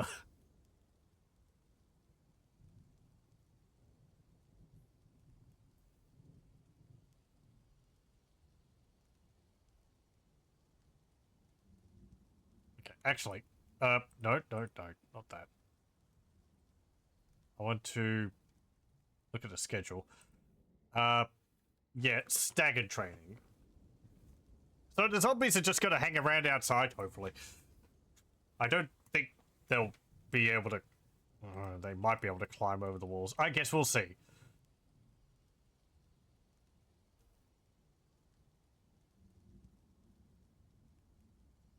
Where are they?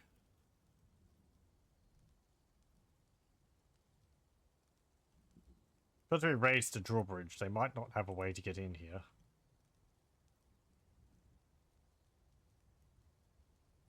Yeah, it looks like they're just roaming around. Oh, there's a little... hedgehog. Yeah, they're just roaming around. I think they're trying to kill some boars.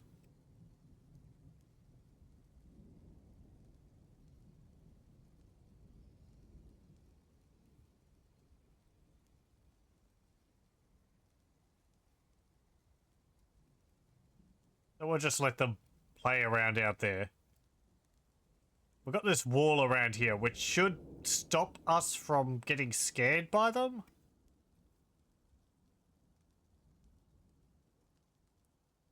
It doesn't all have a lip on it, so they might be able to climb over it, but I'm not too sure. Undead are, problematic. They're quite tough to kill, as you'd expect.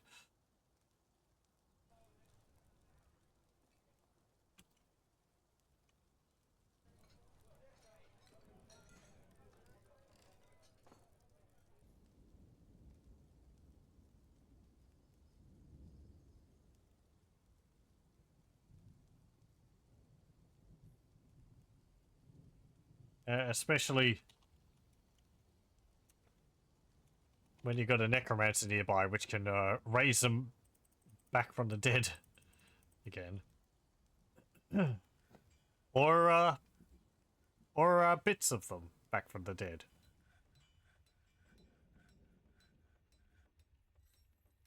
I think that would be still a thing in the game. If you cut off a zombie's arm, or if you cut off a person's arm and there's a necromancer nearby, the necromancer can raise the arm. And then you're getting attacked by an undead arm. It's not as bad as it used to be. You can actually kill them.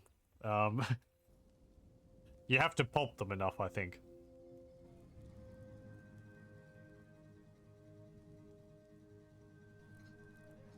There was a fun moment when zombies and all were... when they were first introduced, and there were some parts which you couldn't pulp, like hair. So you'd be getting attacked by clumps of hair from creatures which you butchered constantly. If you're in an evil biome, and they would get resurrected automatically. And there wasn't anything you could do about it. Because you couldn't kill it. It didn't have any vital organs.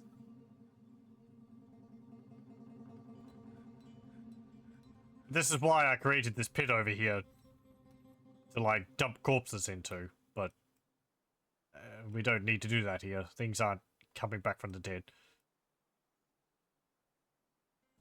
Though if the necromancer gets over here, I'm pretty sure it'll be able to raise these bodies. And then we'll be getting attacked by a skeletal ram and a horse or whatever.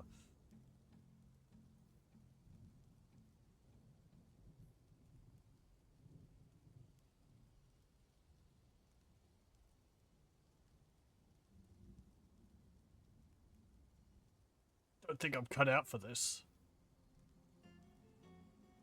People are a little upset that they weren't able to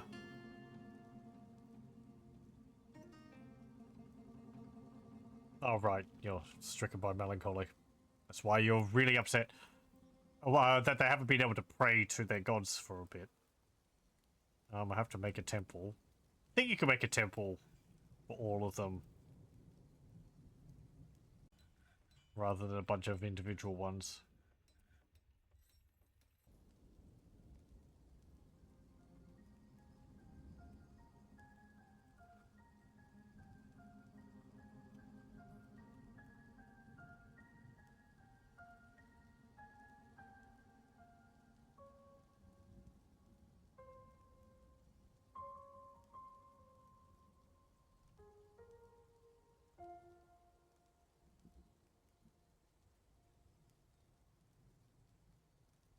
I was hoping by this point they would have pulled these resources out of here. Oh well.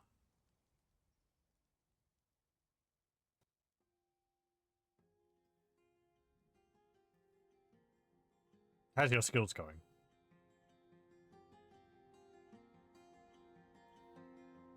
Oh, you're taking part of individual combat drills. I've improved my discipline. That was satisfying. He was interested after watching performance.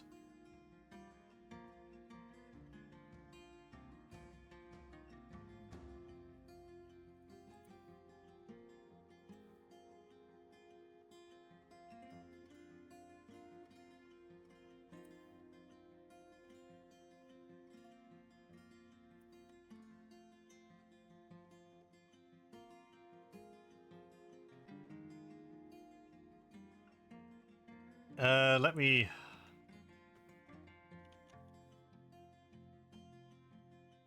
Smelt hematite ore.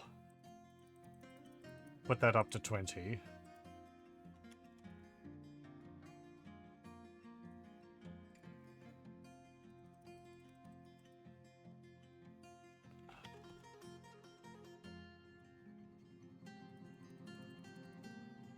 Okay.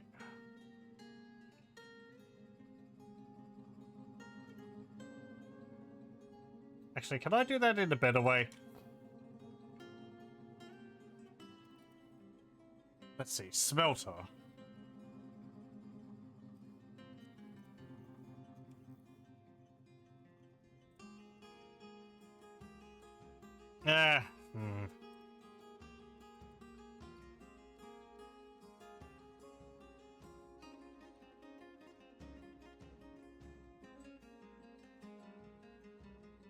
Ah,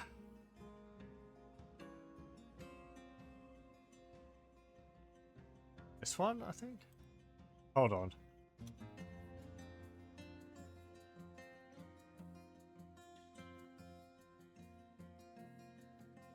Okay. So we have to have it on the amount of coke is less than, say, 20. Then I want you to make 20 bars. I want you to smelt 20 hematite ore.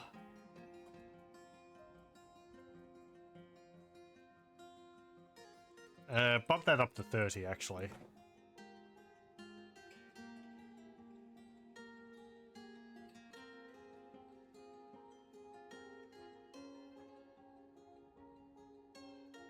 I'm not storing any of these rocks in the bins. Can they not do that? They're storing the bars in the bins. Maybe they can't store rocks in bins. But then you'd think, why give you the option to put the bins there?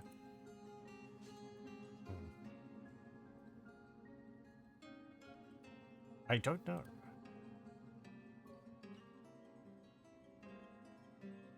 Okay, good. We can get rid of this. No. The stockpile. Delete stockpile.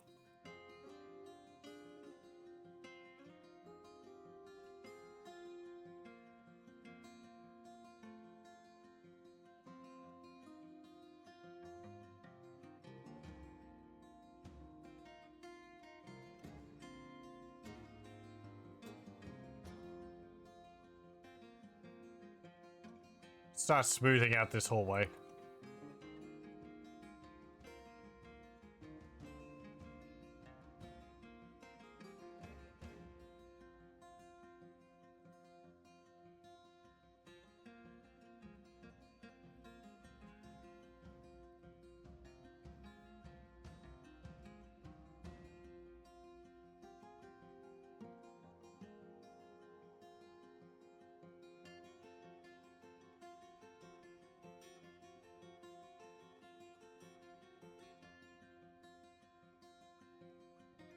Where'd you go? Oh, right. The hematite's all up there.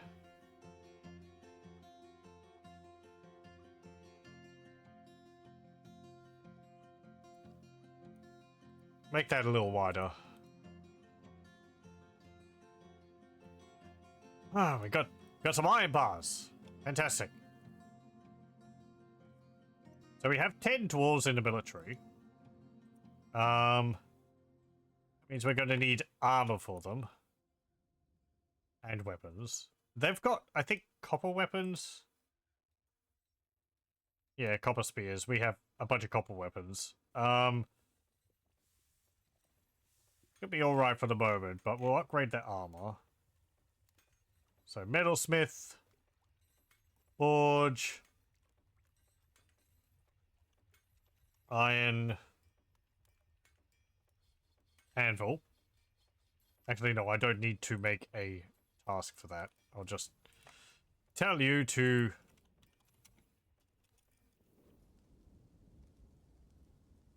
iron. I think it's under furniture. No, it's not. Other objects. Iron. Anvil.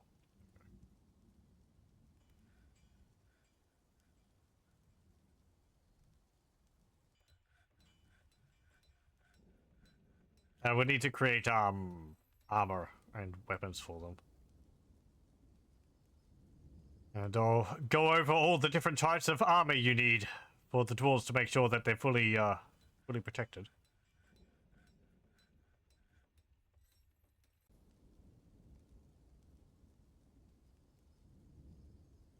I should make another coffin. Add new rock coffin.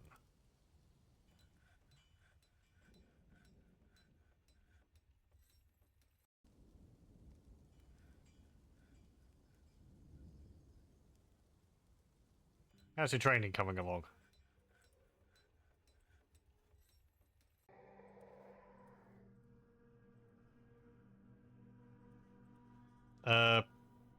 Skills. No points at all. Good, good. Oh.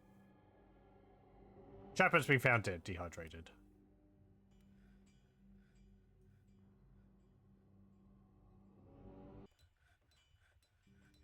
Please make that coffin.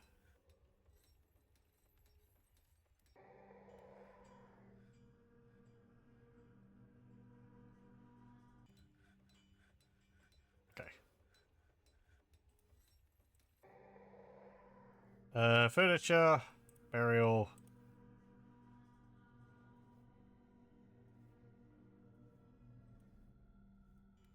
Oh? Oh, you didn't finish it? He, like, started it, then went off, and someone else has have to continue it. There we go.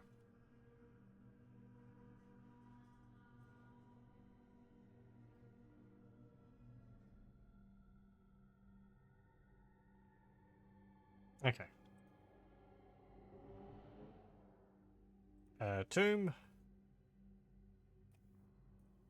Accept. What's that dungeon? Oh, right. Prison.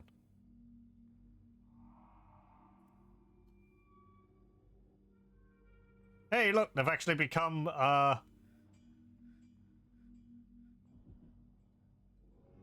skilled enough that they count as a thing now. I think that's how it works. Combat. Yeah, there we go. Skilled hammer dwarf. I have been getting their skills up. I've just been looking at the wrong thing.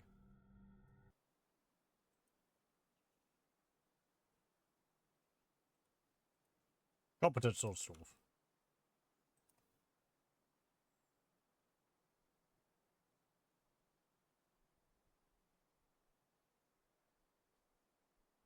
Okay, did you build that other anvil? You did. Good. Yeah, make it out of obsidian. Why not?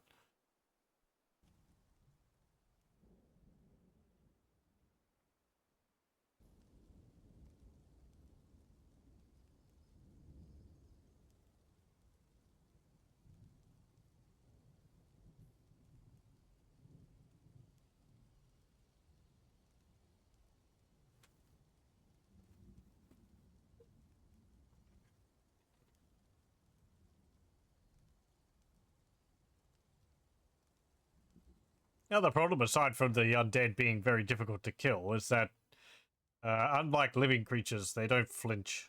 They don't feel pain.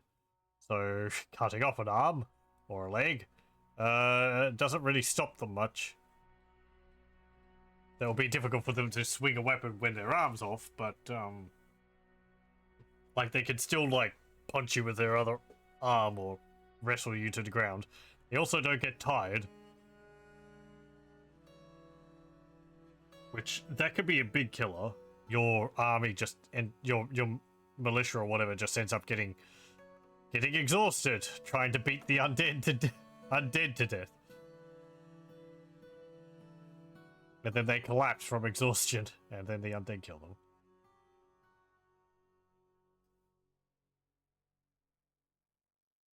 Oh, they're fighting the wilderness.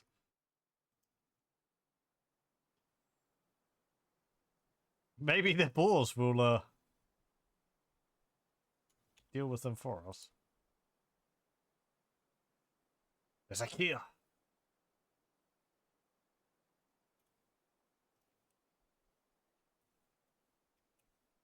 Oh, I think the necromancer's gone.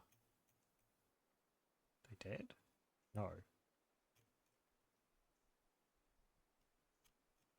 Yeah, huh. Necromancer's not here anymore. We're just left with the 8 undead.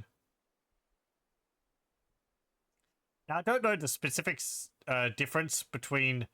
You'll see these ones here are called corpses, and then these 3 here are called faded zombies. I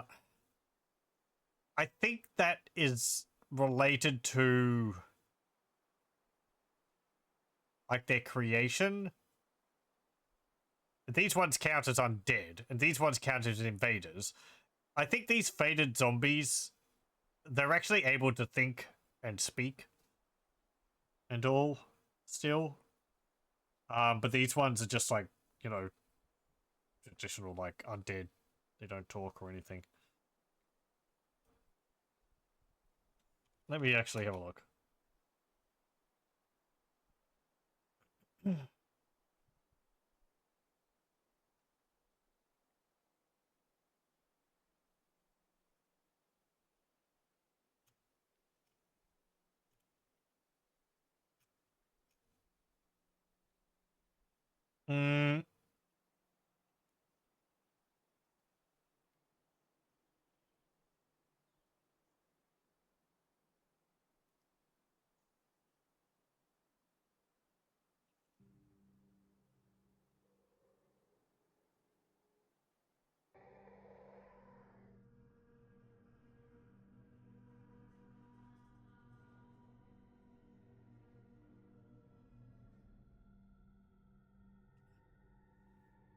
I can't see anything specific at the moment.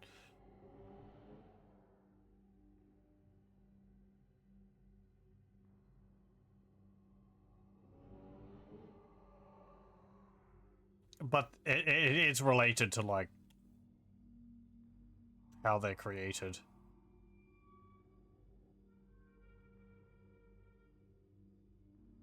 Yeah, they killed a boar there. The necromancers wandered off, so we don't have to worry about them raising the undead.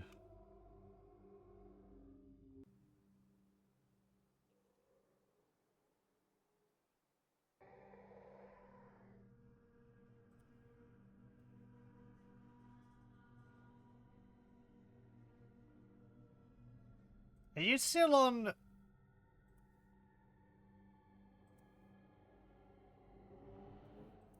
staggered training?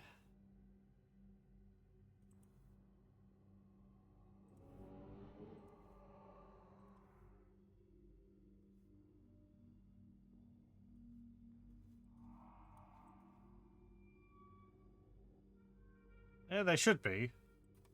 Go off duty.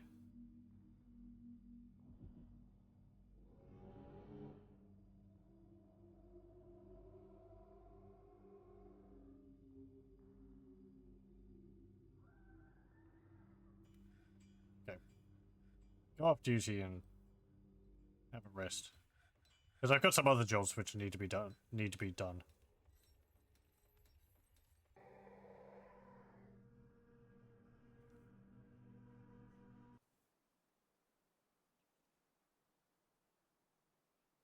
Okay, good.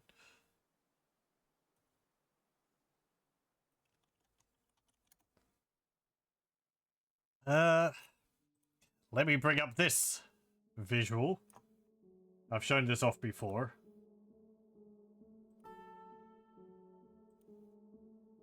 But I think it's something important to go over when I'm talking about armor.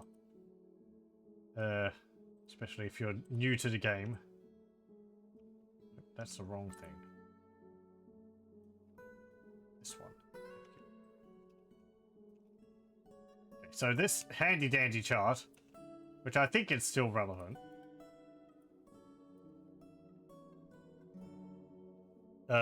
Yes, I believe so.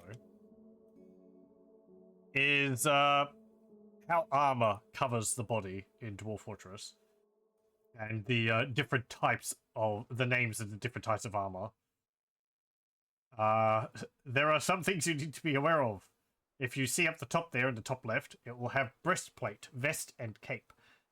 You might create a bunch of 10 iron breastplates to protect your militia, as well as maybe some greaves, and also some shoes, and then some gloves, and a helmet. And you'll think, that's good coverage, because you know it's covering their entire body. Not quite, because you see on the breastplate, the little figure next to it, the light blue is the parts of the body which the breastplate covers, which is the upper and lower torso. But the pieces of armor I just listed don't cover the upper and lower arms. Actually, gauntlets do cover lower arms. Pardon. Gloves and mittens only cover the hands.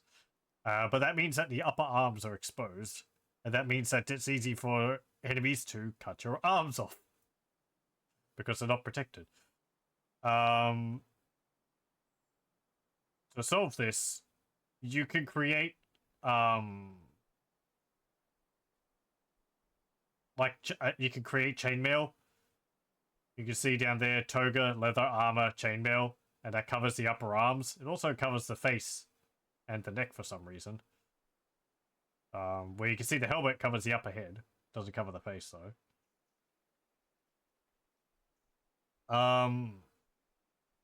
But yeah, I don't think you can create dress and robes out of iron. This list... It could be a little bit clearer. I think it includes clothing as well. And clothing does provide protection. Not much, but it's better than nothing. But like, okay, so a full suit of armor would be a breastplate, chainmail, because you can layer those. High boots, gauntlets, a helmet, and I think a shield. You could also give them a cloak, which would give them an extra layer of armor over the top. Again, I'm pretty sure they can wear that as well. But yeah. Oh, and greaves. I don't think I said that. I think they can wear greaves as well because they cover the upper legs, which the high boots don't. So, yeah. Anyway, that handy visual is on the armor page of the Dwarf Fortress wiki. I'd recommend having it around. I certainly use it whenever I make armor. Because, yeah, it's even got a section here on it. Though all clothes can protect from damage, a complete suit of armor consists of the following pieces.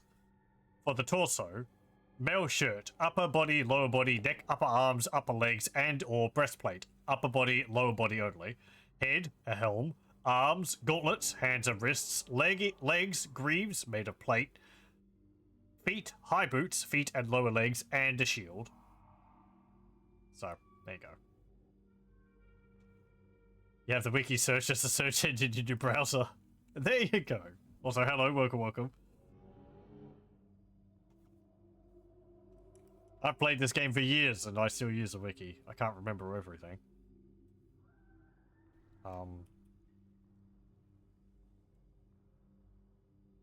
So, after all that, let's schedule our armor to be made. Metalsmith's Forge.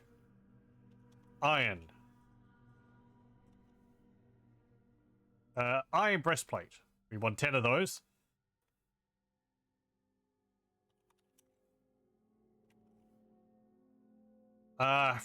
Ooh. Is it? Oh, no.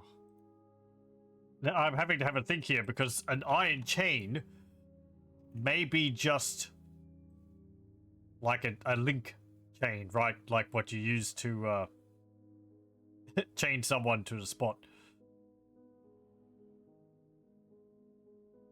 So it might be under iron mail.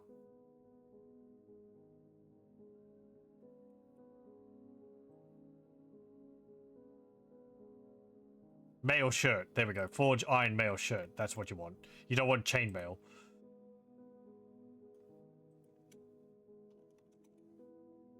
Iron greaves. Iron gauntlets. Iron helm. This menu makes it a lot easier to see what you've got than in the ASCII version. 10 iron breastplates. Iron mail shirt. Greaves, gauntlets, helm. Then we need shields. And I guess we can make a bunch of iron weapons as well. I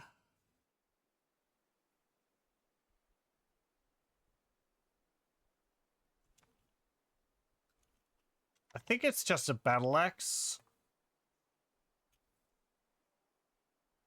So we'll do that. This is going to take quite a lot of iron bars. It's not one iron bar to make an iron breastplate. I think it's like 2 or 3. It varies for other things, so I think it's like 1 iron bar for a pair of gauntlets. But, yeah. Anyway, we'll deal with that when we get to that.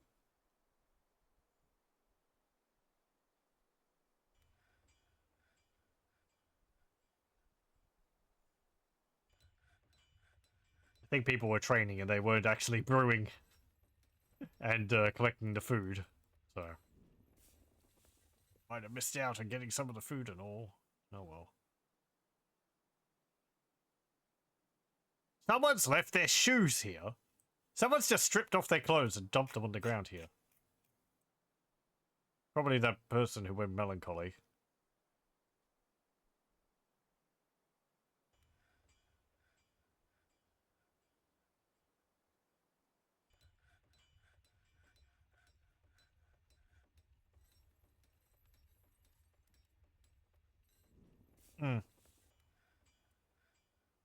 We're running out of wood. Do we have more down here? Yes, there is some tower caps and all down here. We'll cut those down.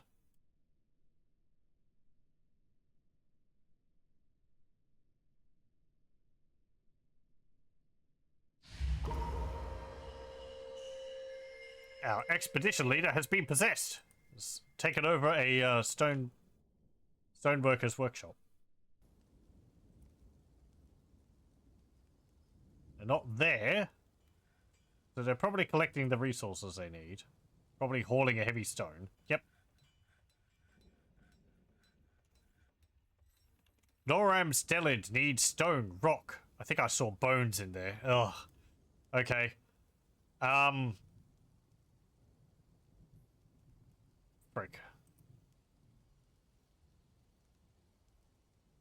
If I unforbid these and I open the door, is that enough?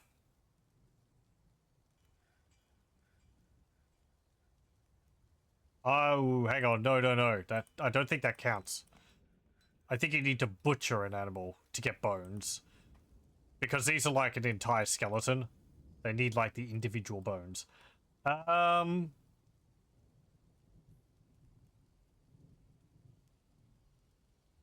there's an easy solution to this problem. I don't like doing it, but... let's see. Oh.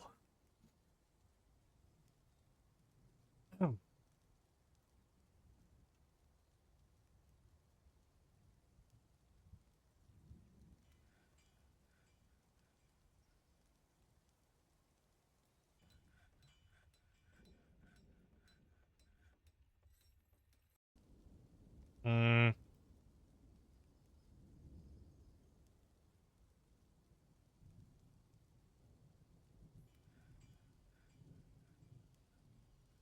Are you doing that?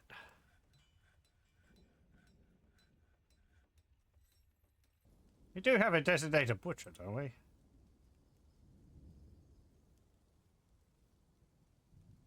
Butcher. Everyone does this. Well, Meng, you can do that. Did I did tell you to do that, didn't I? Yeah, you did it. Okay. Well, you got kaolite, but you don't have bones.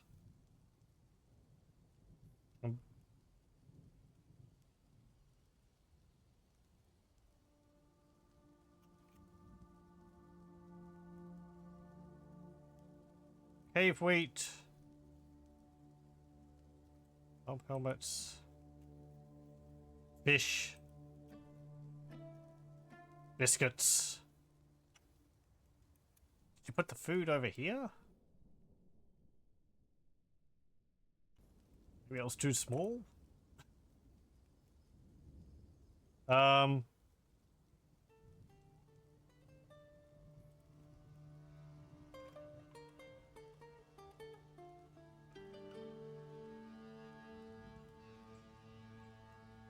There we go.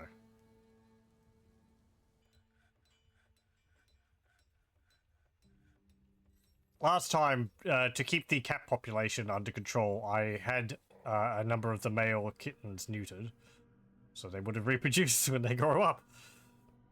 It's important to keep the cat population under control.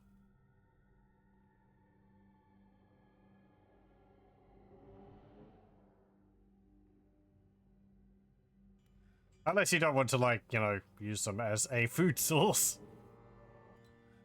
Which is an option. Okay, good. You're actually making that now.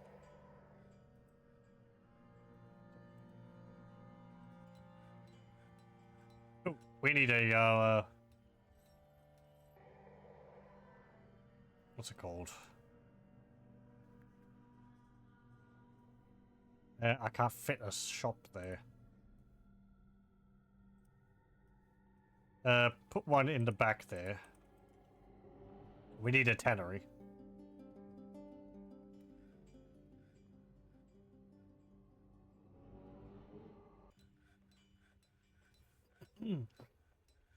If you are in a biome where butchered animals could come back to life, the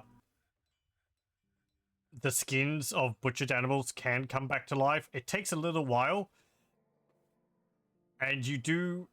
I believe you have enough time to tan the skin, which will stop it from actually... Which will stop it from reanimating. So if you have a skin and you tan it, then you won't be pested by it.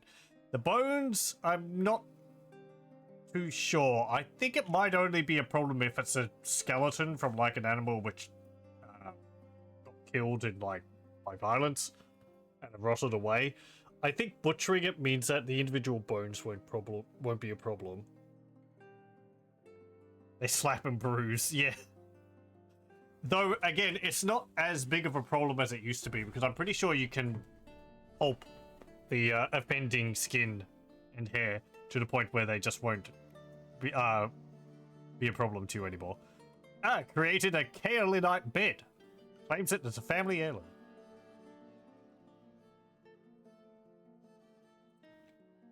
Well, we'll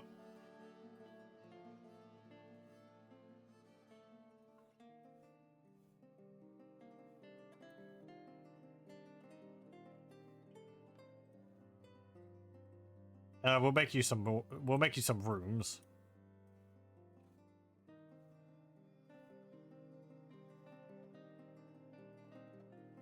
There we go.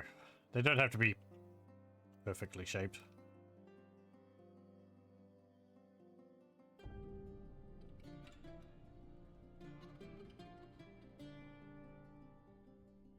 It can be done living in the terrifying biomes. It can be extremely difficult. It could take multiple tries. People have done it though. People have made fortresses on like frozen seas where there's basically nothing, so don't get disheartened.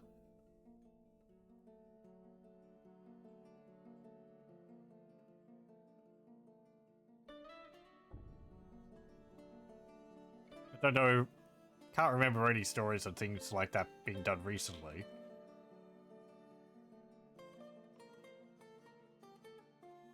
A playthrough of the game which I like recommending people to read up on, aside from Boat Murdered, of course, it's the classic one, is one called Nistakath, Nistakath, which was a frozen tundra where the fortress was under constant attack by giant skeletal elks. And it's an example of how well a fortress can succeed, because it ended up with the fortress being defended by like 5 dwarves who were extremely skilled. One of them, called Captain Ironblood, was the leader of the militia and was pretty much unkillable. She was so skilled at combat. Talking at being able to take out Bronze Colossi, or Bronze Colossus with bumped up stats, I'm pretty sure.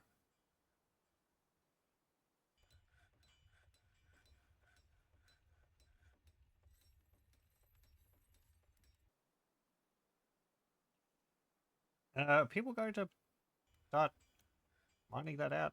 I guess everyone's too busy smoothing the floors.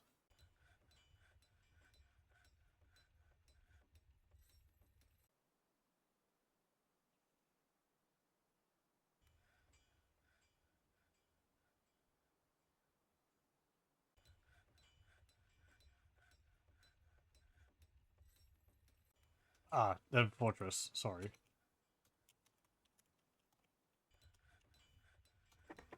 There we go. I put it in chat.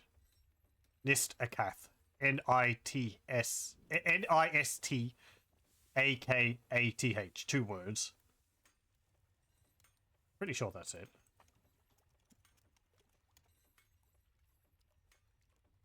Yep. Captain Ironblood was also the mayor of the fortress. It's quite a long time ago. It was in like 31 or 0.31 or something like that. So he's getting on 2 decades ago. I think it was like 2009 or something. But it's an enjoyable read. On the Dwarf Fortress forums, I think there's a compilation of all the threads. 2007, yeah, thanks. Probably why I remember it, because that was around the time I started playing the game. But, yeah.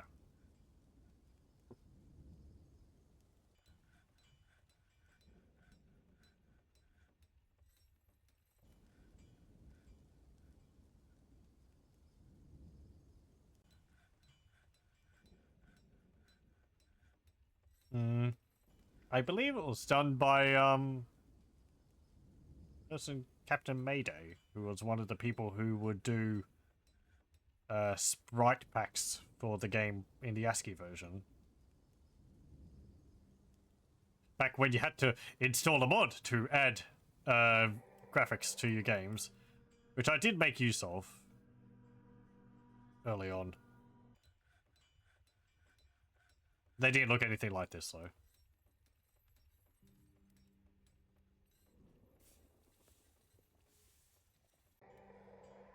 Oh, I need to put a stockpile for all of our armor and all.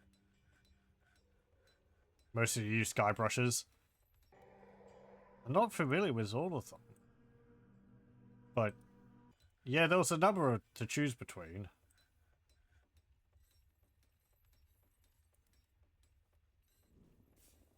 I want armor and weapons. Any metals. Any qualities. Usable, unusable.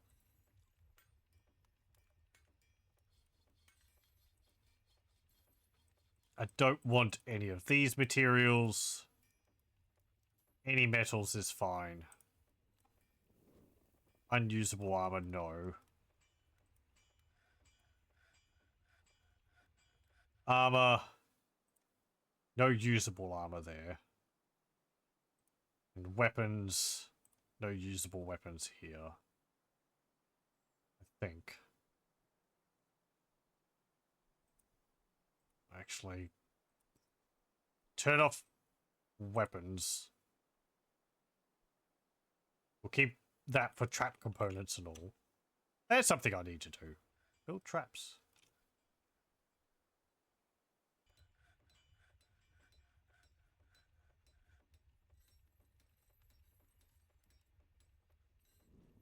Now this could have a few more bins in it. Not 28 of them though. We'll put like 6 bins in there.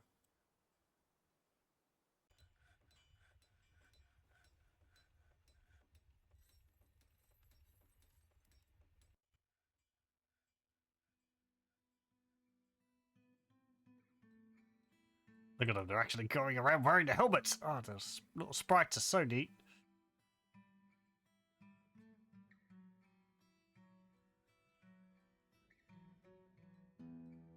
What's the quality of the weapons you're making? Average. Cat's given birth to a kitten. Given birth to a wild boar piglet. 2 wild boar piglets.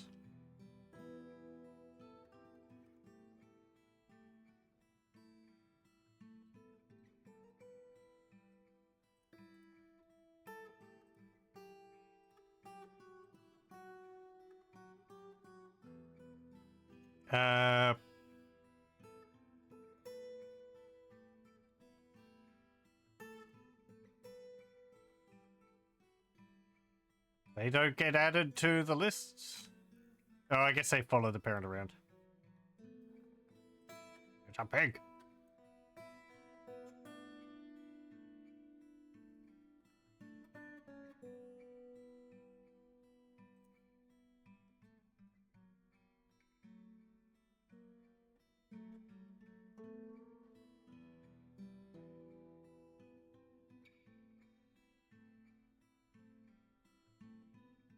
You can see the water moving around has calmed down somewhat.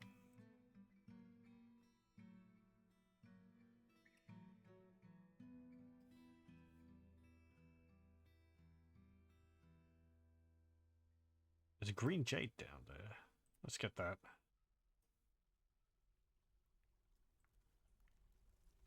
I don't want you to mine gypsum. Don't do that.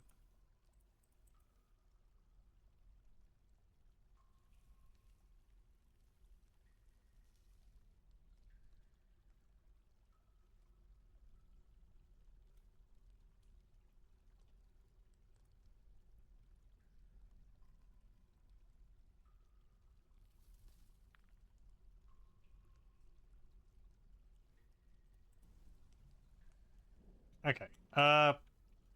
FB. Your bed in there. And we'll smooth this out.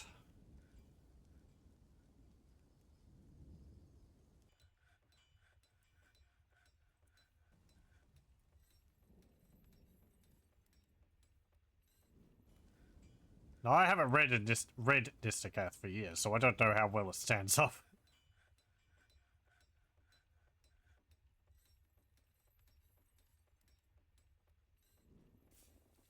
But,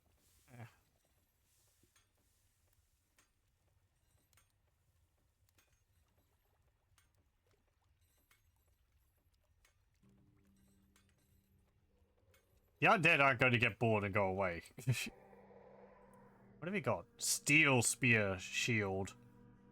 Bismuth bronze. Helmet and 2 gauntlets. Okay, you're not massively heavily armored. Steel spear and shield is a bit of a concern.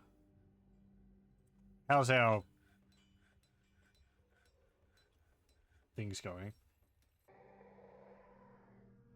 Okay, so we've got 3 left of those, 3 left of those, 3 left of those, 4 of those, 5 of those, and then the shields and battle axes. We've got a few iron bars. I need more hematite. We were mining some from up here.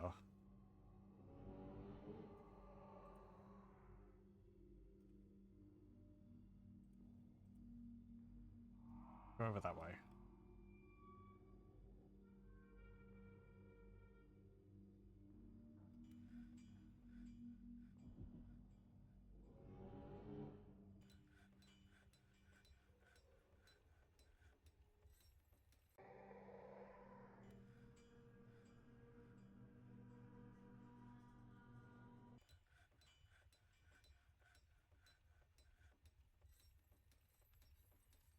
Look at all the different sprites I've got for all the fish.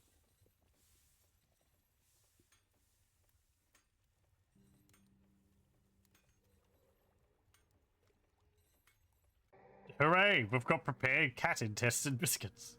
Delightful. Yum, yum, yum.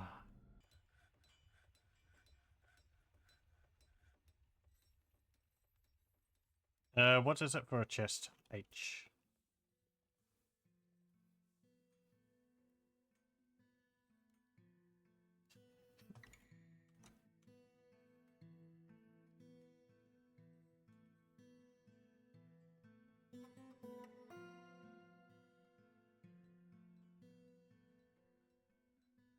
It's cat intestine mixed with plump helmet. In this place, we add plump helmet to everything. I need to prepare those quarry bushes as well. Are we not doing that automatically? No, you are. What are you processing? Pigtail. Oh, hang on. I think you need bags to process them.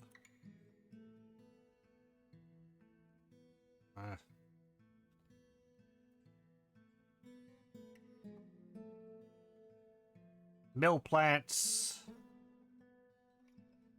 Yeah, I think.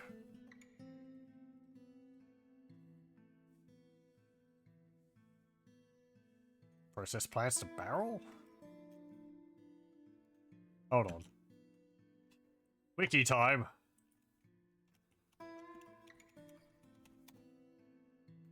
Quarry bush. Harvesting a grown quarry bush will yield several leaves and an equal amount of quarry bush plants, which may be processed into yet more leaves at a farmer's workshop by selecting the processed plant to bag work order. This will result in bags of quarry bush leaves, which then must be cooked in the kitchen to be edible. They can't be brewed into alcohol.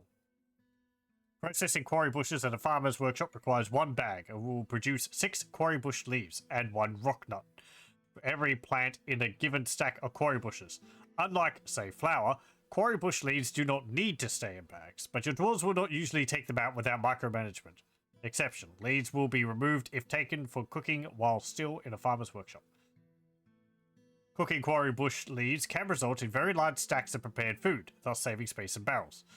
In a fortress that relies on selling expensive stacks of prepared food, quarry bush leaves are great filler. A lavish meal made from whipped wine and dwarven cheese with 2 stacks of quarry bush leaves for filler is worth almost 10 times more than an easy meal made from wine and cheese alone. Some dwarves like quarry bushes for their grey leaves. Okay, so you need to process them to bags.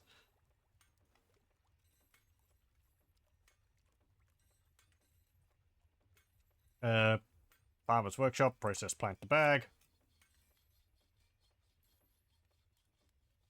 If the amount of items is less than 10, do that.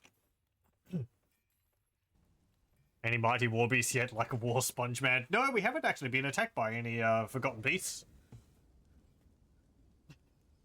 Saying that, we're probably going due for one soon. We're only in the second year.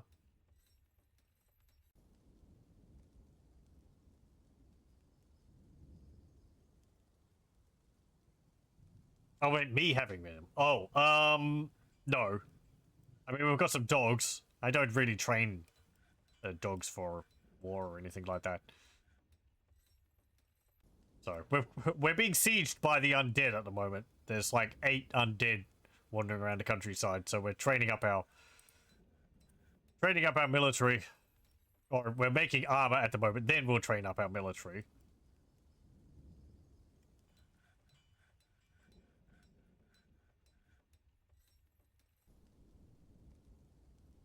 So we can hopefully deal with the undead.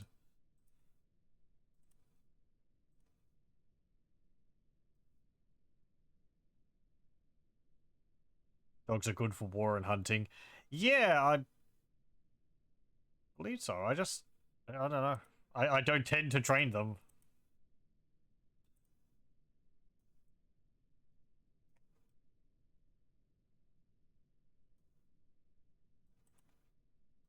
Harvest these plants down here.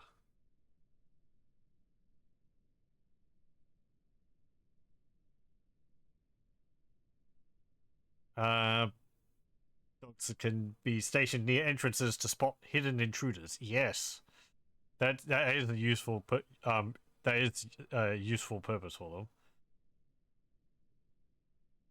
them. They can spot like sneaking kobolds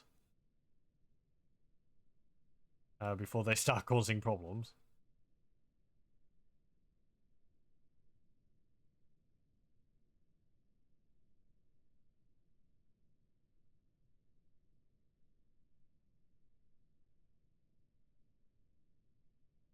I feel like opening up this area a lot more. Limestone. Oh, hello. Giant mangled skeleton. There's a pile of vomit there. Probably from the giant olm. Is there anything down here? No. The cave spider. That's a lot of hematite. Surely there's some closer to the base.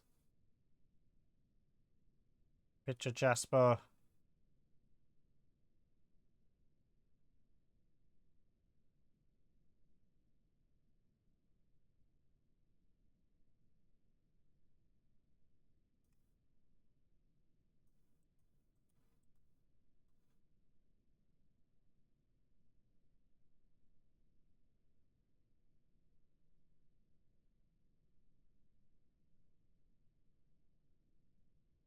Milk quartz.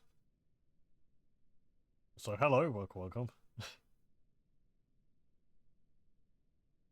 lot of hematite over there.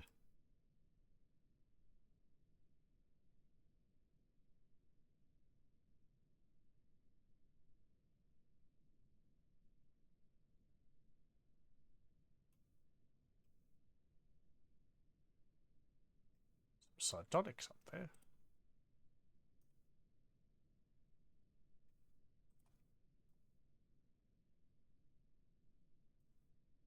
Go dig that out. Just all go.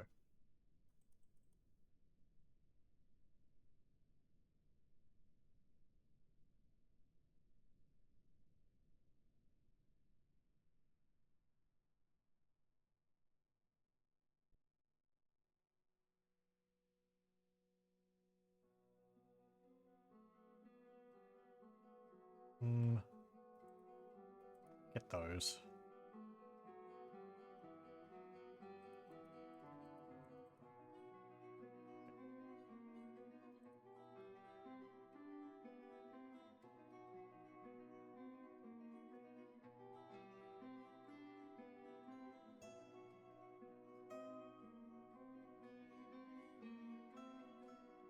There's a citrine. Go up there. Pyrite.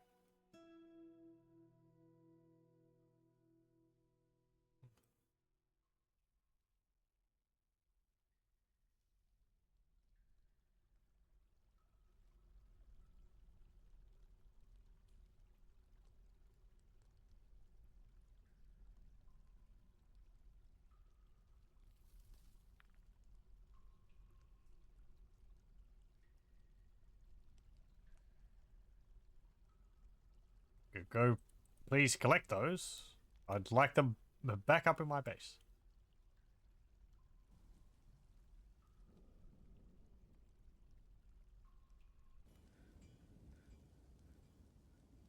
I might need another bin over here. Put 2 more bins there.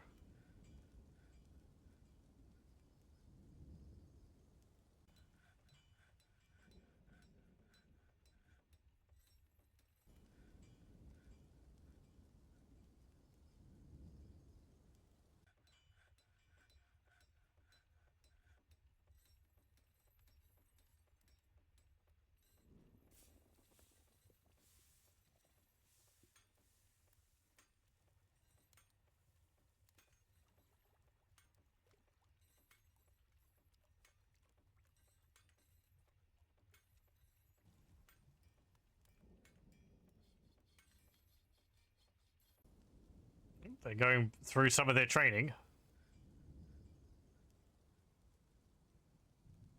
Why are you so slow? Oh, you're carrying hematite.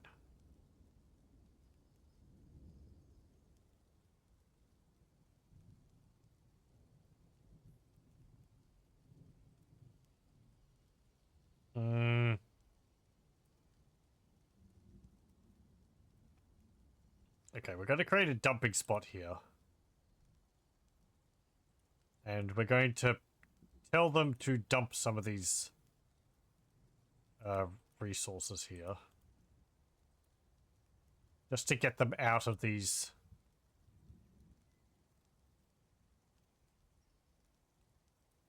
stockpiles.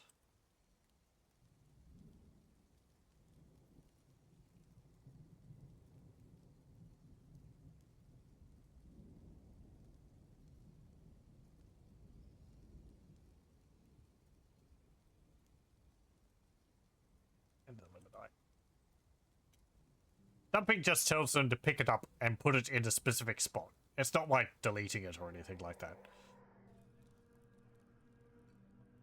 So I created a dump pile over here, and they'll just move these items I designated for dumping into this spot, and you can see it becomes forbidden with a little lock on it. That just means people will ignore it. They won't go and move it elsewhere. But you can get rid of that.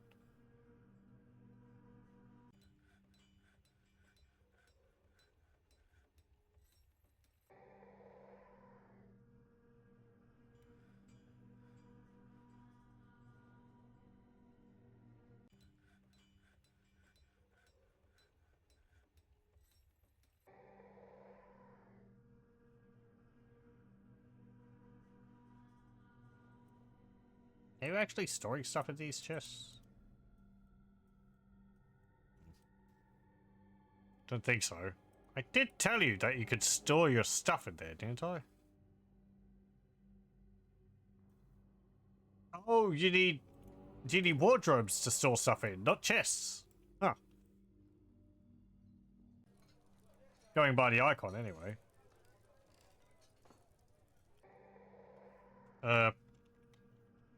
A cabinet, rather.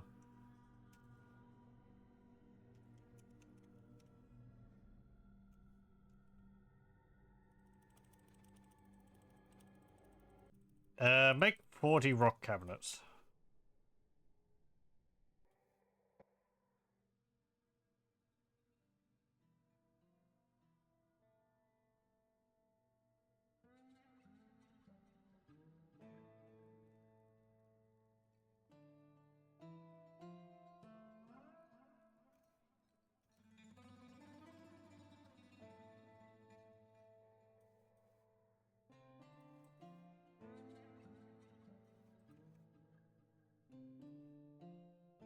Cut down those.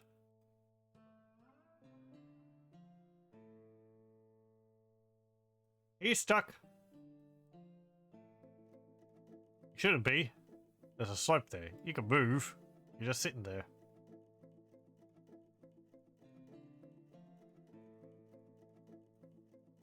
No, it's just playing in that corner there. Okay.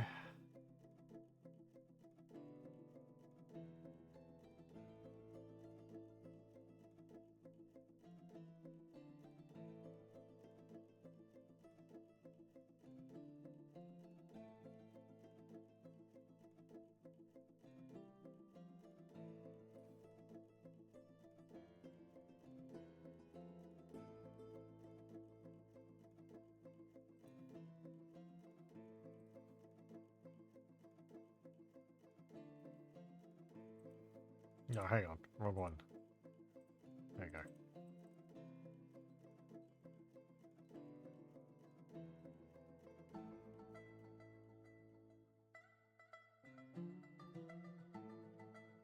Where'd the bean go from here?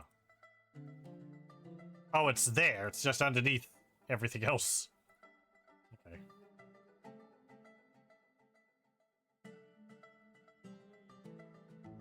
Look at you.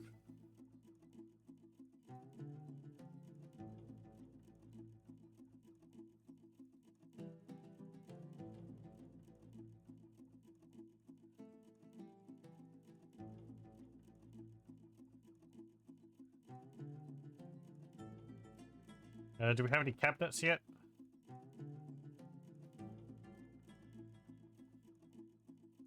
One, two, three, four, five.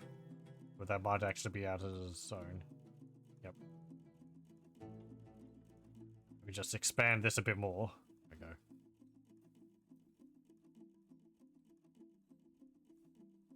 Okay. Then one, two, three, four, five. There we go. So I'm guessing they should store their armor in those. And their weapons when they're off duty. Rather than it all going back in here.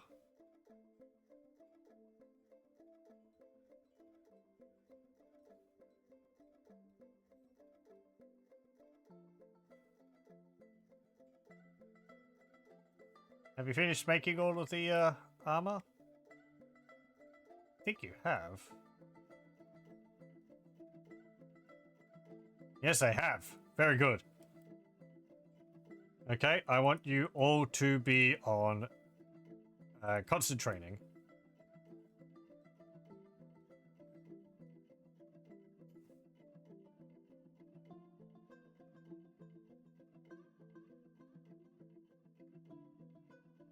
Now, I would like if you use the axes which I made. To do that, I would have to specify their equipment. Because at the moment,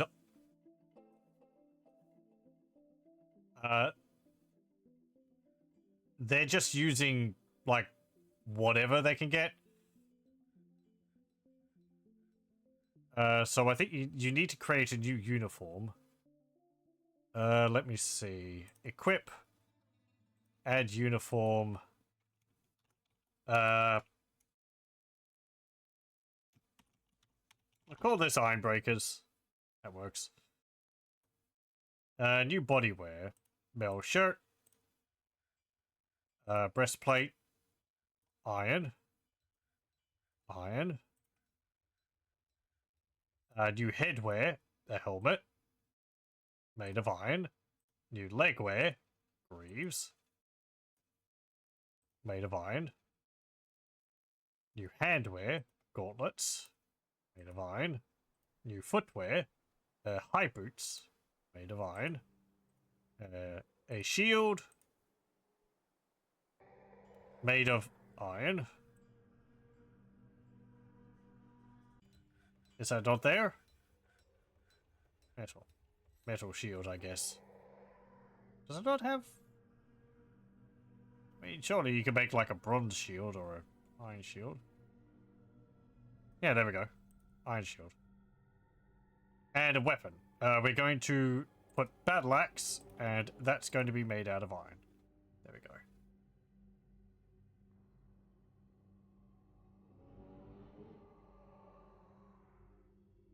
And I think that's fine. I don't think you need to specify, like,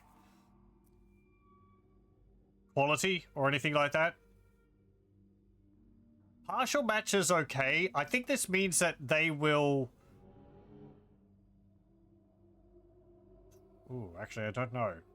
Whether that means that they'll wear, like, something which is similar to that. Or whether they will go to training not wearing their entire suit.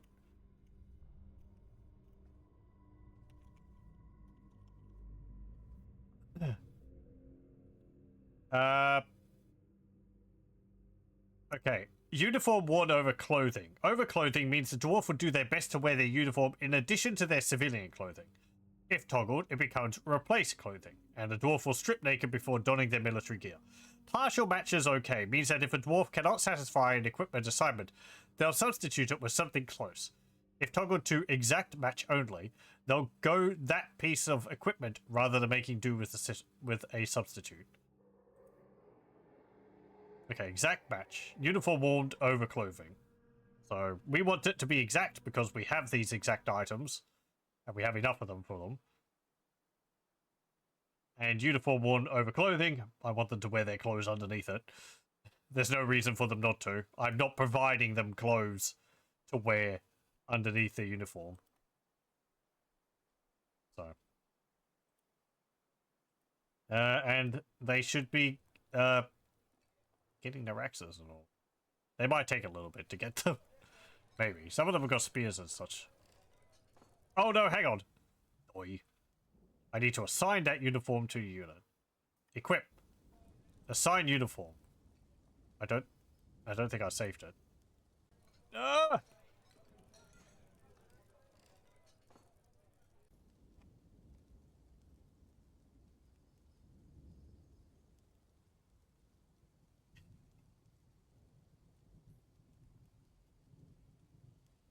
Trust me when I say this is better than how it used to be. No, not Warhammers.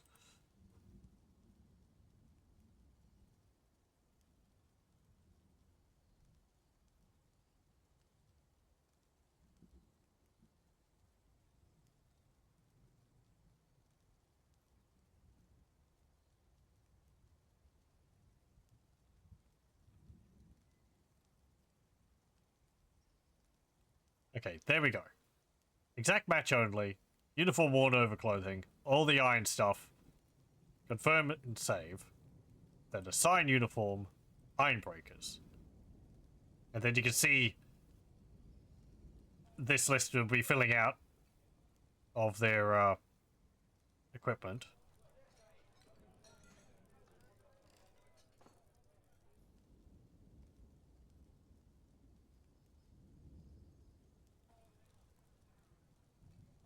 I don't know why the boots are all red. Can you not wear high boots? Hang on.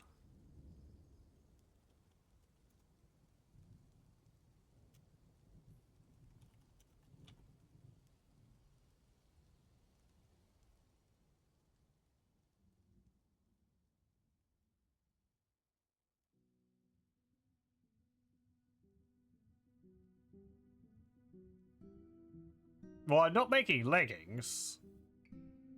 A male shirt is combined with high boots. Explicit leg coverings can be omitted.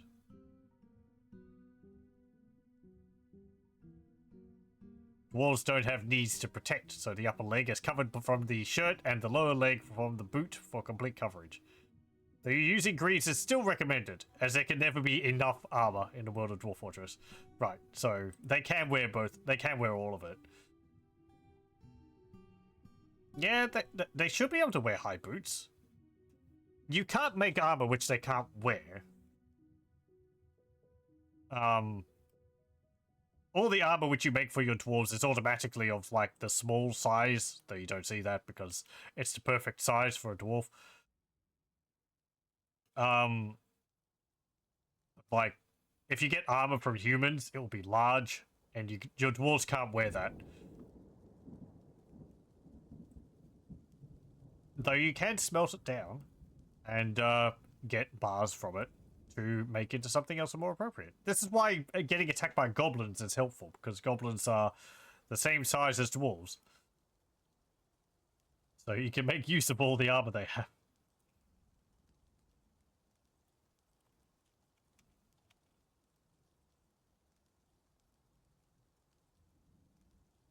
And just cut gems indefinitely.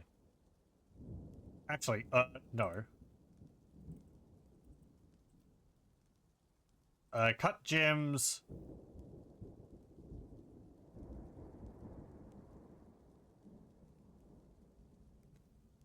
Ugh. I'd like you to keep some rough gems. Amount of rough gems available is greater than 10. Okay, do that.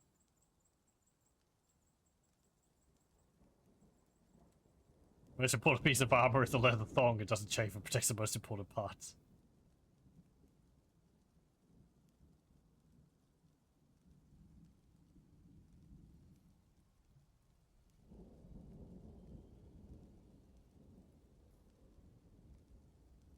Let's see, what are you wearing?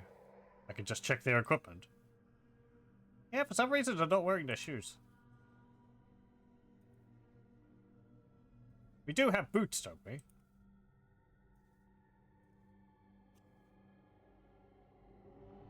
Oh. Stocks.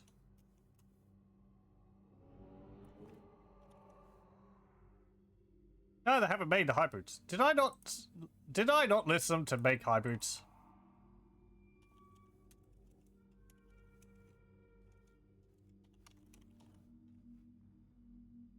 Forge 10 iron high boots, please.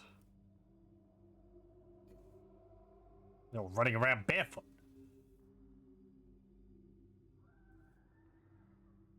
We're separated from a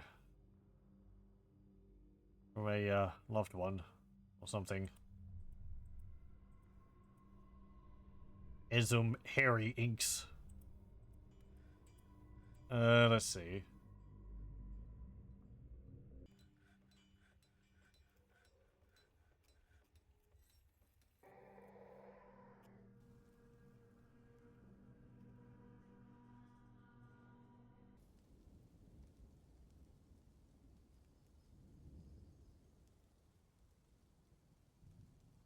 Don't see them in the list. Your niece? Maybe?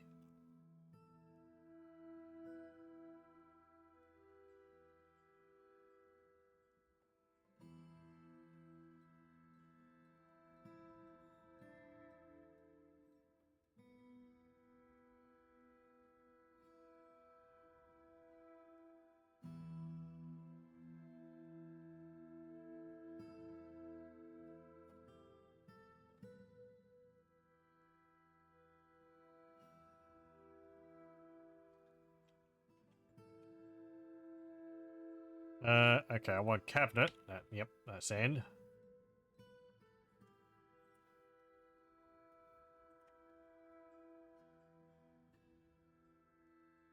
Then we want... Need a table.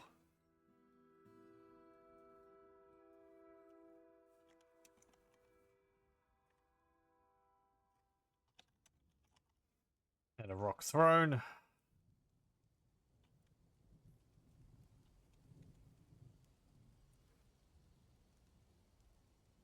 We could just use closest material because we don't have any other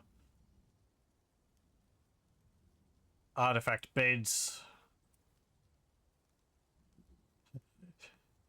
You're the lucky one who's going to have a passage in their bedroom. Where does it go? Who knows? You can explore it. If you hear strange noises coming out of it, don't worry. It's, nothing to be alarmed of.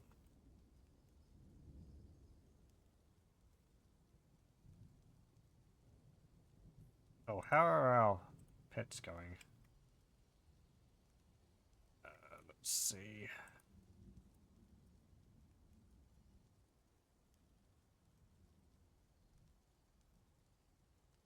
Right.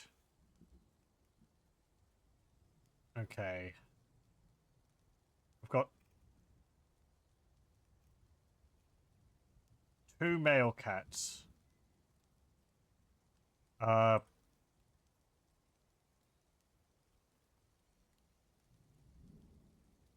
there we go. Hello, welcome, Arthur. Actually, stop that. How many apes have been crafted so far?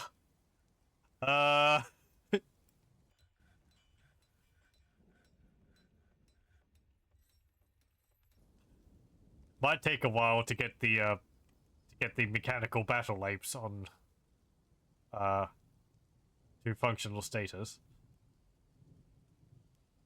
They're very complicated.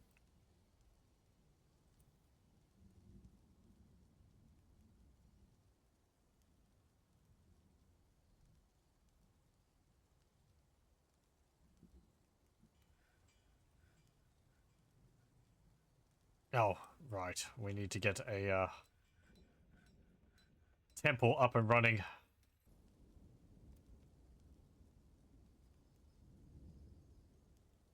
Build a temple over here.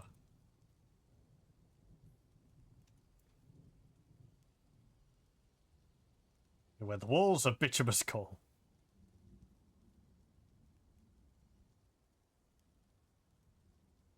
Okay, is everyone actually equipped with axes now? Yes, they are. Okay. So even though they're more skilled with some other weapons, I believe when they're training, if you just tell them to train, they will grab a weapon which they're already kind of proficient in, if they're able to. If they are proficient in any. But if you can override that, they'll have to work back up from nothing. Which is fine. There's no problems with the training anymore. It was a time where you had to create wooden training weapons for them to use. Otherwise, you'd risk injury in training. I think you can make wooden training weapons still, but you don't need to, because they now lightly tap each other when they're training with the weapons. They're actually, like, sparring there at the moment. They're, like, taking swings at each other, practicing their attacks. And they're not just standing there.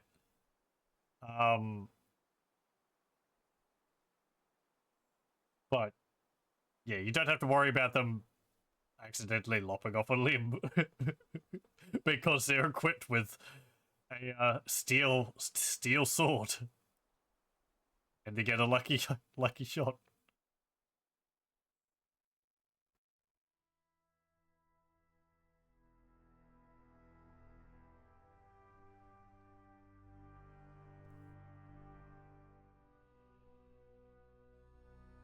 Injuries can still happen in training, can they?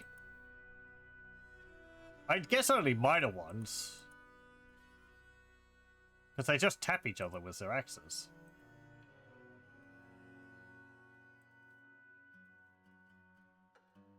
That would seem more like a just random chance that an accident can occur rather than them going ham at it and accident swinging at each other like it's real combat.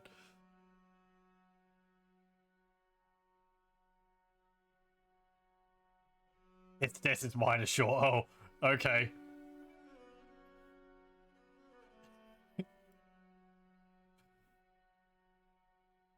Well then. Your military training can also provide training for your medical dwarf, who may have just found themselves in the position, and they were just a planter before.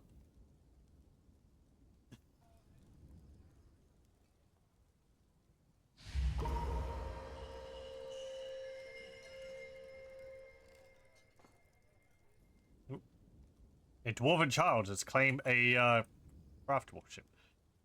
Cut gems, logs, bones. Hmm.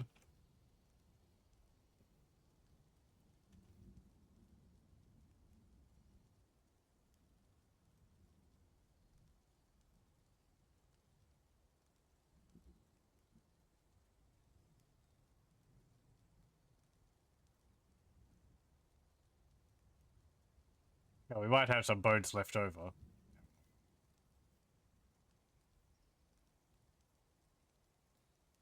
Dwarves can find interesting ways to rid themselves of life. One of the interesting ways is climbing up a tree to get fruit and then some other dwarf taking the ladder away. And then they get stuck up the tree and you don't realize, and then they die of dehydration. That's a good deal less likely happens left often. Right, yeah. So, like, workplace accidents, you don't have to really sort of... Yeah. I guess making the training weapons helps in that regard, but... I guess we'll see if we end up with an injury here. Everyone's wearing full armor, so it should be pretty uncommon. Oh.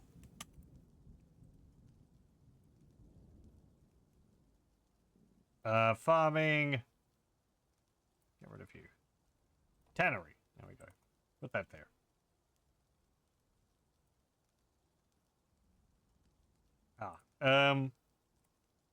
Let's put a door on here. Dwarven Child has created Ithrath Shulkik Desis Katten, a cat bone ring. He offers it to the Puce Cave. What was your food type? A Fey mood. Oh, your name's Katten. This is Katten. Did you name your item after yourself?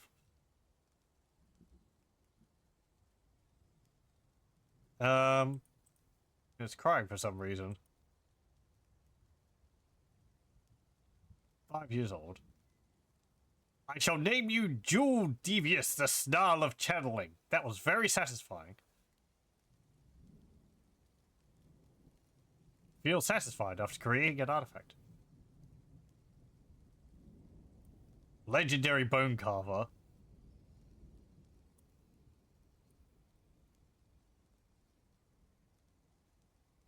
He never becomes angry, a strengthening after being caught in the rain in 100. Yeah, dwarves can get... dwarves' personalities can change due to events which occur through their life. Major and minor ones. She is sometimes cruel. She can handle stress, less extreme after being caught in the rain in 100. He rarely feels discouraged. A turnabout after being caught in the rain in 100.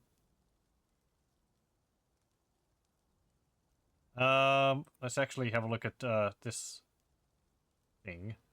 This is a catbone ring. All craft dwarf shipments of the highest quality. It is encircled with bands of catbone and tapered baguette cut pitchers jaspers. Object menaces with spikes of tower cap. 2,300 dwarf bucks.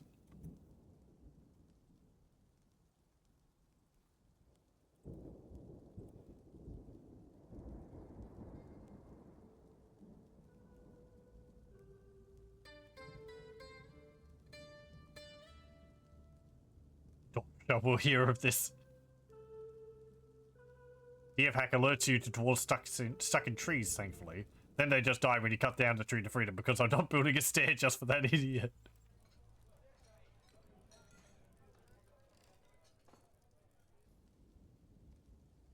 Yeah,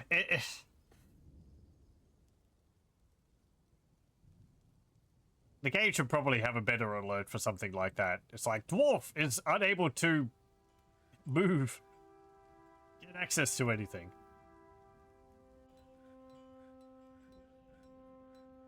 Are we creating... You are creating boots. Some of you have boots.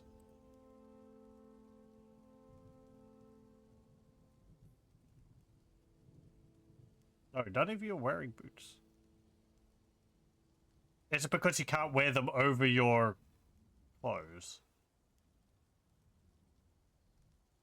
That might be why, because they're wearing shoes, and then they can't wear their uniform over the top of that.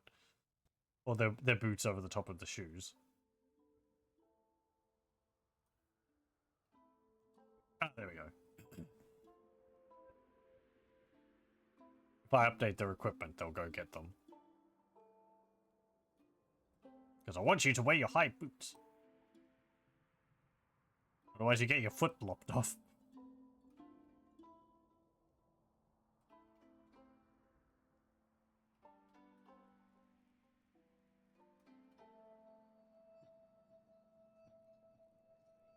Oh.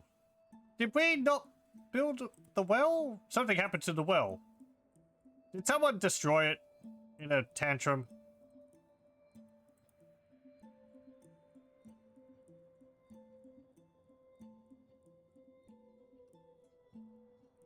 Yeah, we did build it. Someone ended up destroying the well. Thanks, whoever that was.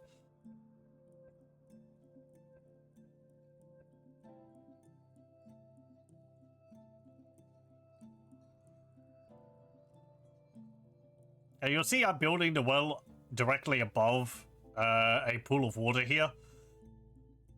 You can actually build wells several Z levels above where there's water. There is a rope with a bucket attached, and it will lower into the water, and it will draw water up. You don't have to have it directly over water. It does have to be over water for the well to be placed there, but the water doesn't have to be directly below it.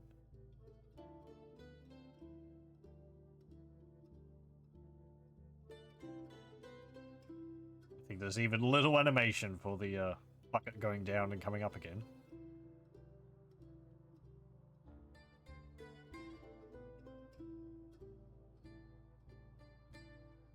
I think I have to designate these rooms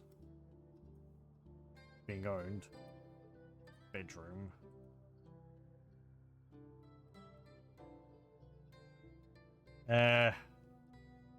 Dining hall.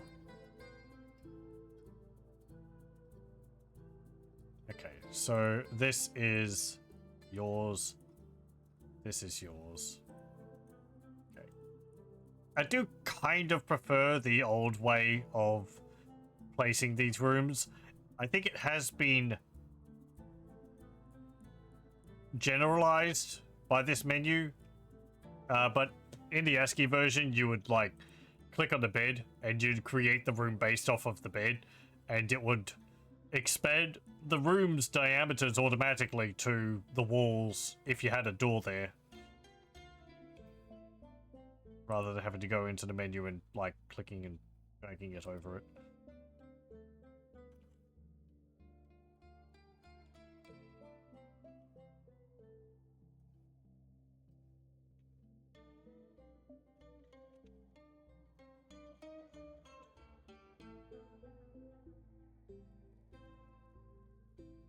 Do you have everything which you need?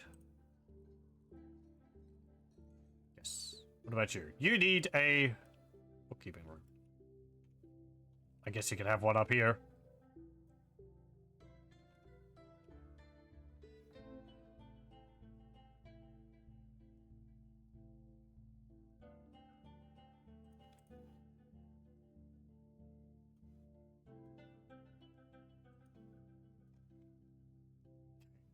And then this is of the bookkeeper. And the bookkeeper,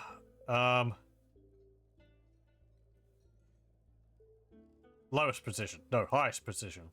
There we go. So this dwarf here, Thorb, he's the bookkeeper. You'll see at the moment. He's actually apparently already updated it. Well, if you don't have a bookkeeper, you kind of get vague numbers of how much of stuff you've got. But if you give the bookkeeper a office, he'll sit there and he'll actually count it just by sitting here in the chair. He doesn't actually go out and count the inventory. Psychic powers and all that.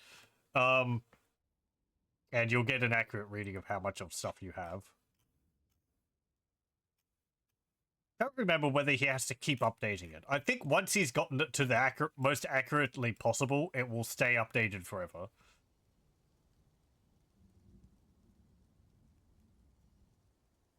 When the job was first introduced, it was amusing because the bookkeeper, in the process of keeping records, he would be training up his bookkeeping skill.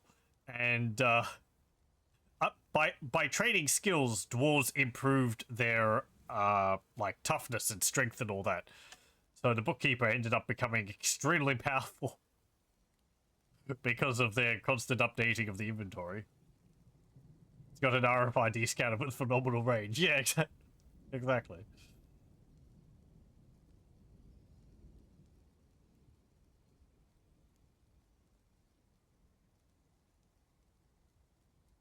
They should never mess with the bookkeepers. Yes, well, it's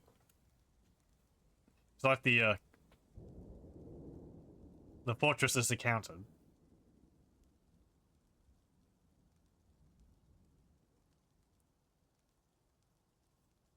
Why is there logs missing from this room? There's not supposed to be. Who used them? There's a funny comic someone did years ago, which is like the bookkeeper sitting there, and he's like, "Okay, how many have we got? Like 10 plump helmets, 20 pigtails. Okay, well I've done all that." And he's like, "Now, I guess I should start adjusting for the future." It's like, well, we're probably going to eat like 5 in the next month, and then 10 in the next month because migrants are going to come. It's like, hey, this is pretty easy. And then it ends up with the bookkeeper just being like, I have calculated every single possibility into the future. And I know everything.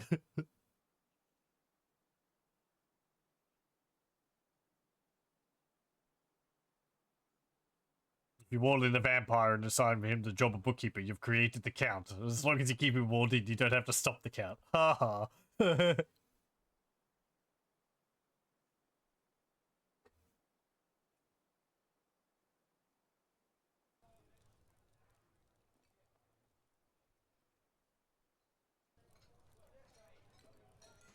And of course, vampires don't need to eat, so you don't have to worry about the countdown. That was a stretch. Pardon.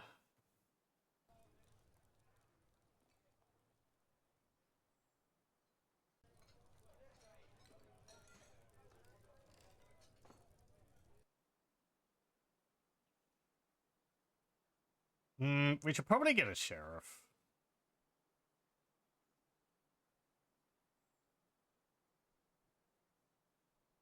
What is a messenger? I need to check that.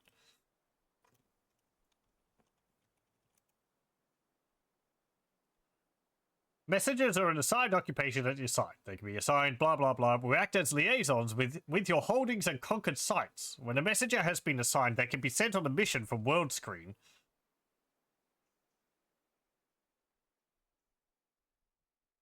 Oh, okay. Oh, interesting. Interacts with holdings. Off-site holdings is any site linked to your fortress economically, socially, societally, or militarily. As your fortress grows successful, nearby sites may choose to become economically linked to your fortress. Your civilization may found new sites societally linked to your fortress.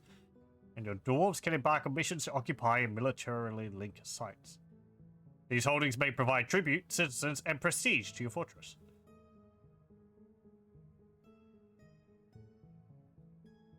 Additionally, members of your fortress can be sent to reside in your holdings. Dwarves you've expelled are not guaranteed to remain where you've sent them. They become subject to the turmoil of world activities like everyone else and may move elsewhere. Eesh, okay, that's a whole thing which I have no experience with.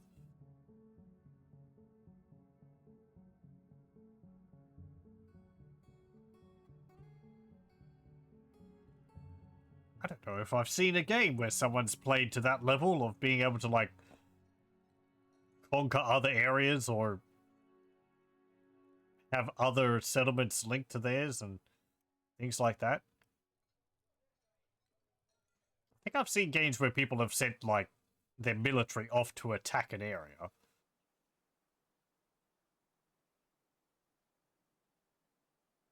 But that might have been before you could actually, like, conquer a place and make it part of yours.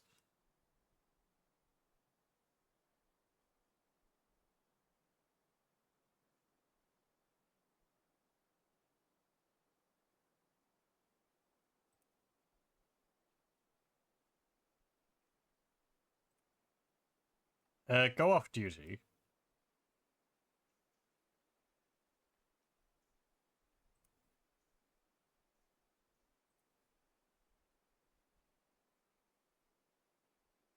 Not satisfied upon improving axe. What's your skill in axe? Adequate axe dwarf. Oh, you need to get better than that. What about with your shield?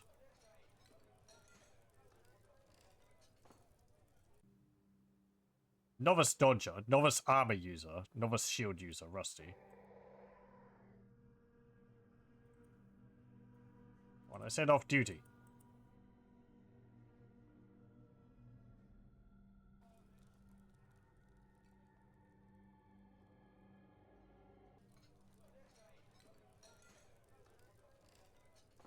Okay, you're reverted.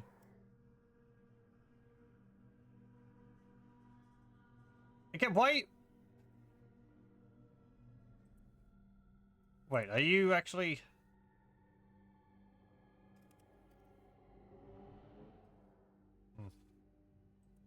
They should be putting their armor in these cabinets.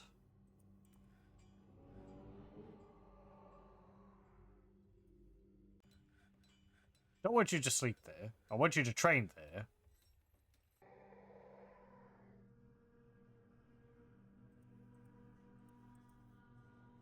Oh! Hang on.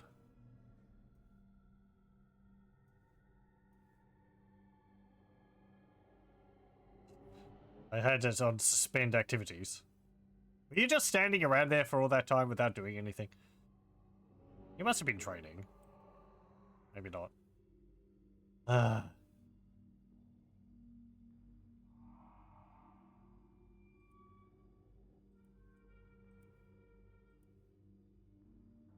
You're doing individual combat drills now, but I do have you off duty. So I want them to go back so that some of the oh, we don't actually have any more hematite. Okay, that's why. Constant training. We need more iron ore. That's obsidian. That's native copper. That's not what we want. This was going to be a temple.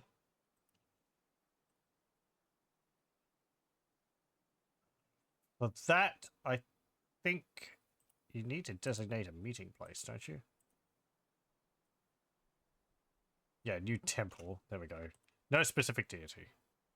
Talon of Tusks.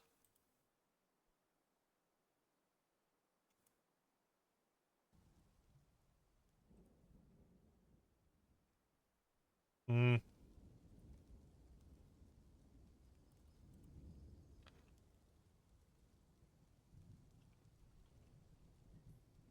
Extend the corridor down there.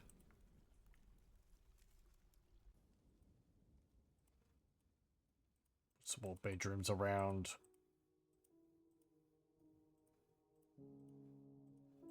Like that. But we don't need them just yet. I think everyone's got bedrooms. Why is someone upset? Woman child, what's your problem? Irritated, dwelling upon being caught in the rain, and mulled over the recurring memory, changed his person Personal tendencies. He is in a constant state of internal rage after being caught in the rain. Fantastic. How dare I get wet?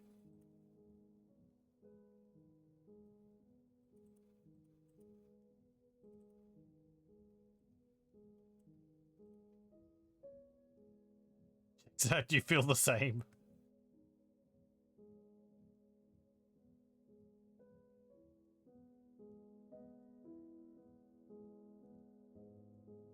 Sometimes you're just going to get dwarfs which are grumpy all the time.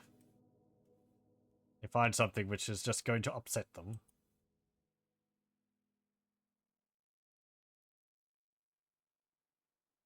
Not much you can do. Well, no, you can offset it with other things to make them happier. This is why mist generators are nice. And also providing really good food. Speaking of which, we're making easy meals. We'll probably improve that. What have I got that on? Prepare easy meals. If the amount of unrotten prepared meals is less than 20.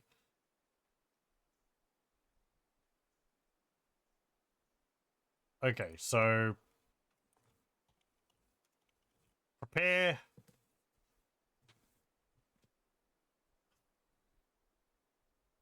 fine meals. If the amount is less than 20. Okay.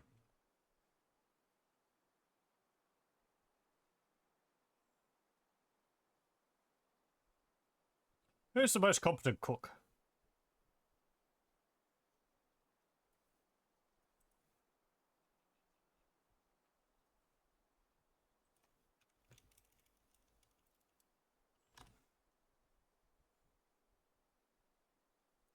I can't actually check that, can I? Don't think I can. There we go.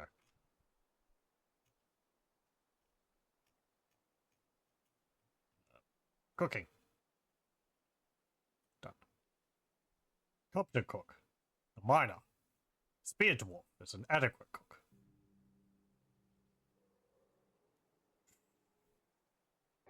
And then novice cooks. I mean, I guess the miner can do the cooking. And you. When you're not mining, you can do cooking.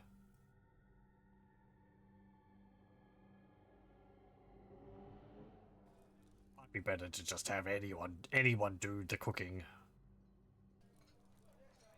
That way you would always have someone making it if it's possible. Yeah, I think I'll just have everyone does cooking. Just so that it gets done. Because quality of the food is not so much of a problem. I just want there to be food made. When we get more dwarves, we could actually have, like, someone who's, or, you know, a few people who are dedicated to cooking.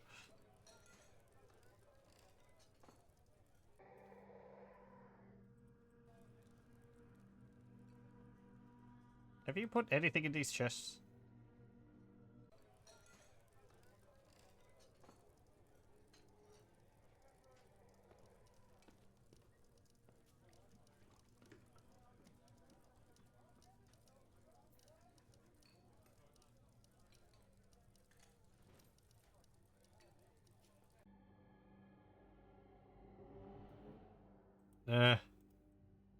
You put your clothes in here, which are all rubbish. It's showing somewhere. You can tell the quality of an object by the little symbols next to its name. Little X's mean that it's getting lower in quality. These little lines mean it's well crafted, and then there's more variation than that. I think like 2 big X's mean that it's completely destroyed, pretty much. And then there's like a small X and a big X, and then 2 small X's, and then 1 small X.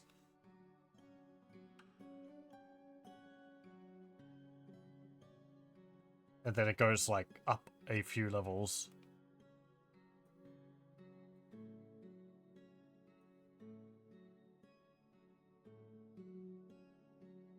Might be able to see it on some of their clothing here. Yeah, like the plus symbols there.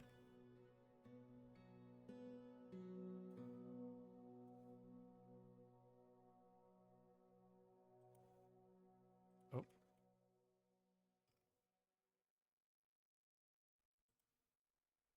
I don't remember all the different symbols, though.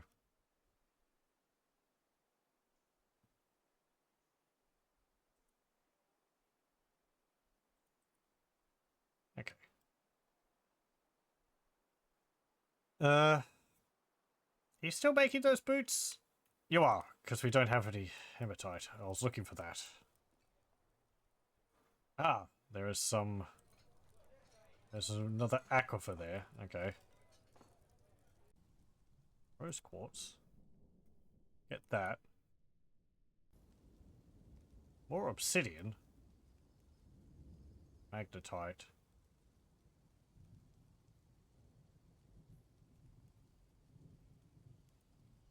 There's some hematite there. Mind that.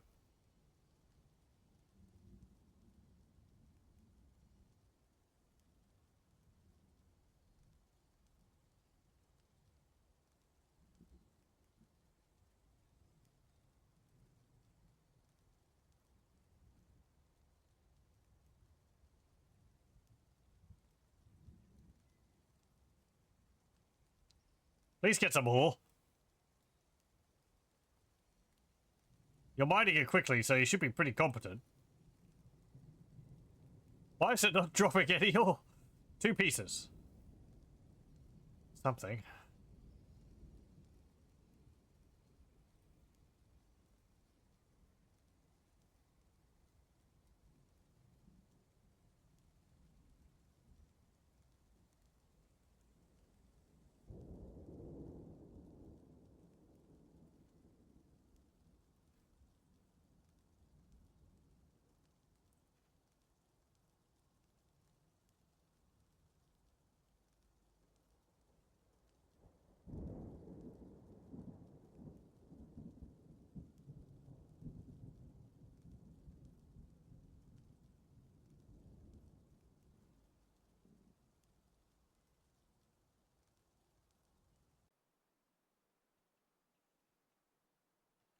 No, I need...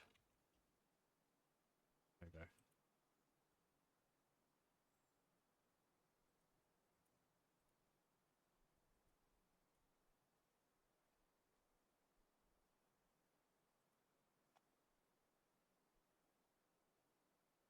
Oh, don't have enough doors. Did I tell you to make 40 of them?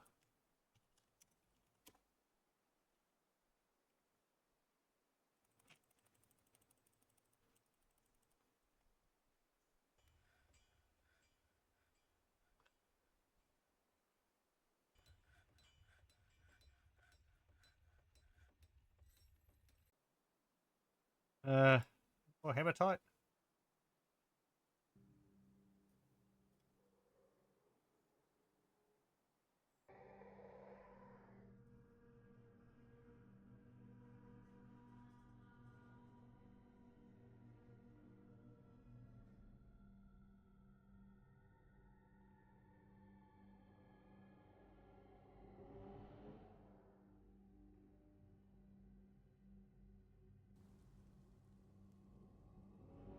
Probably just got to come across the aquifer again.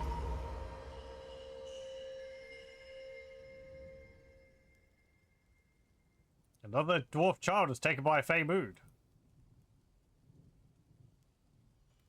We're being lucky with this. They're all getting fey moods, not possessed mood.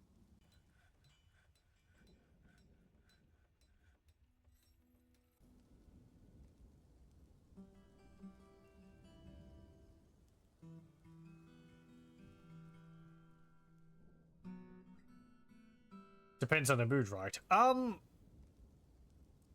As far as I know, for fey and possessed moods, no. It's just random. Macabre moods depends on their mood. Let me see.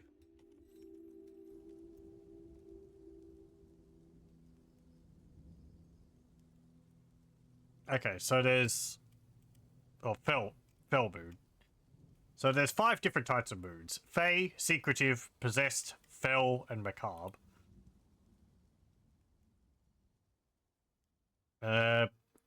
Fey is the standard mood. They'll tell you what they need. They'll clearly state it. What actually are you? Did it say? Taken by Fey mood. Secretive is similar to Fey moods, except they'll just sketch pictures of the materials that they need. And you have to try and figure that out by looking at the shop, I think. However, you might have to take careful note of it because a dwarf might require 2 or more of a resource in a row. So you have to sort of look at how fast it's cycling through. And if it seems to linger on, say, like wood logs, like pictures of wooden logs or something, for longer than it, say, iron bars, then probably is needing 2 of those. Or more. Then there's possessed, where they're like Fey moods. Yeah, there's no controllable circumstance leading to a possessed mood instead of a Fey or secretive. It's just random. The difference with possessed is that they won't get experience from the mood. And then there's a fell mood where I think they have to be, yeah, unhappy dwarves. Only unhappy dwarves may enter a fell mood. A fell mood is a particular thing where they'll take over a butcher shop or a tanner shop. Or if neither of those, any other workshop. And then they'll murder a dwarf, nearby dwarf, drag the corpse into the shop and make an object out of dwarf leather and bone. Or and bone. Or bone. So, yeah.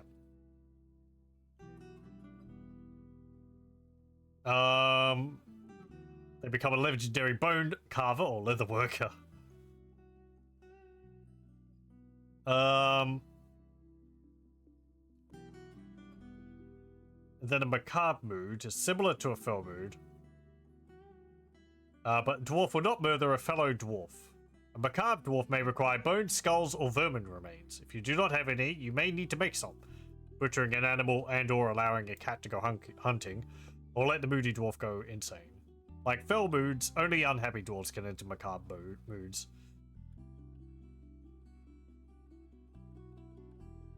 And that's different from from the child which we had who entered a Fey mood and took over the bone carver's shop. So, and the most vaunted mood, the macaque mood.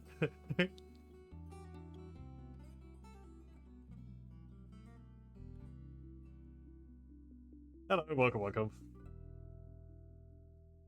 Yes, that's where we truly would become the Apecrafted.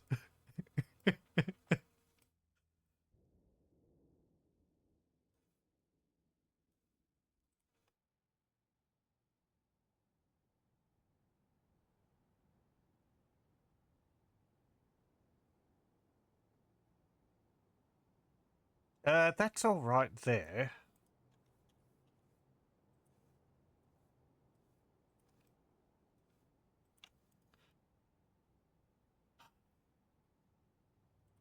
No. All dig that out. Just dig up there.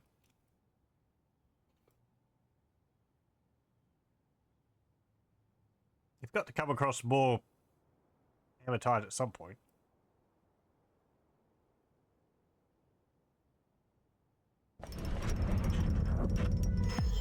Rated Lila Madush.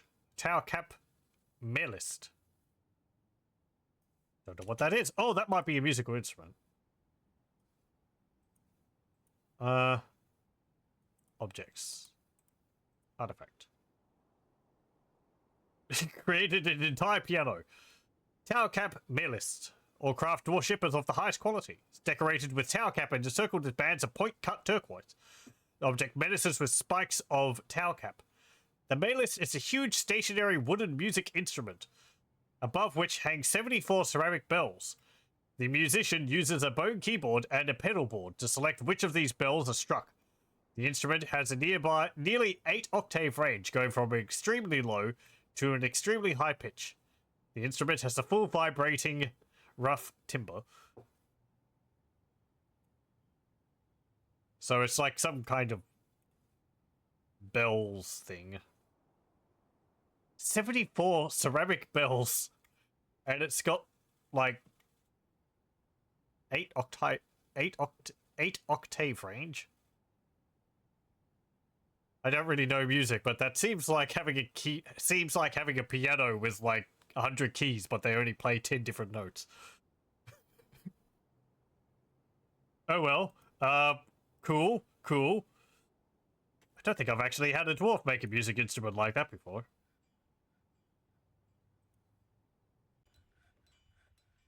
We'll put it in the,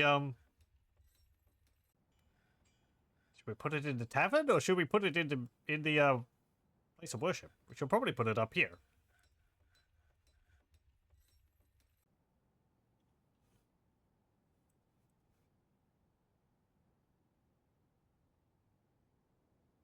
You managed to stand Windows 11 for 3 weeks, and now you're back to Windows 10. It has too many issues still for you anyway. Oh dear. Yeah. Probably have to consider upgrading to a Windows 11 at some point. You're playing make-believe on top of the musical instrument. What's the quality of this room now?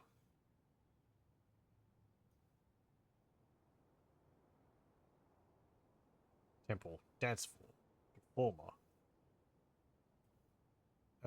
Citizens only.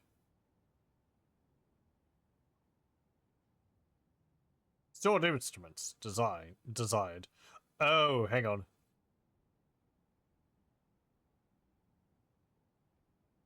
Wait. They want 5 stored instruments. That means I need to have a chest in there with instruments in it. Does this not count? That might not count.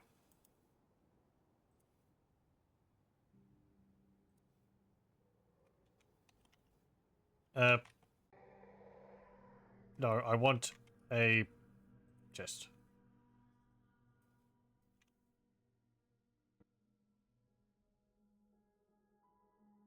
So we'll have to make some cheapish wooden instruments.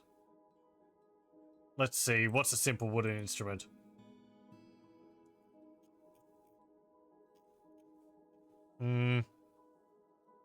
Oh, I think I have to do it down here. Craft workshop. Wood.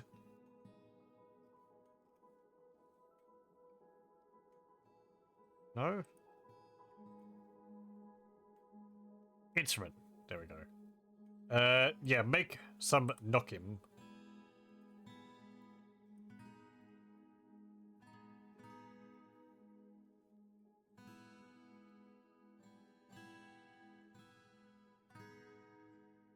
Because that's the only one which says it doesn't require anything else. Let's see these other ones. Requires etor plectrum, drone pipes, so on and so forth. So knockim's probably just like panpipes. Or something simple like that. What other food are we getting from here now? Plump helmet biscuits. Plump helmet stew! Stack of 2 plump helmet stew. The ingredients are minced plump helmet, minced dwarven wine, and minced plump helmet.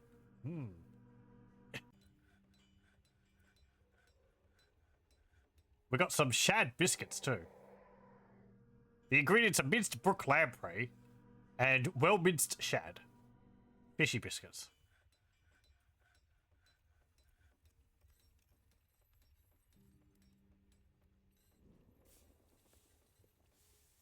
Running a little low on alcohol. Okay, good, you're making some.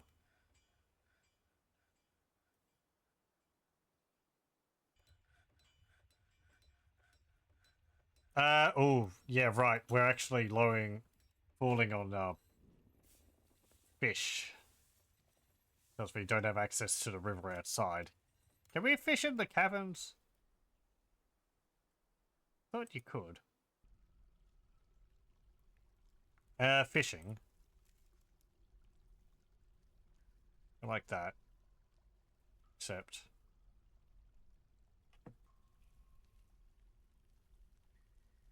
Do we actually have any fishing dwarves? Tasks, labor, fishing dwarves. Yeah, we have 2.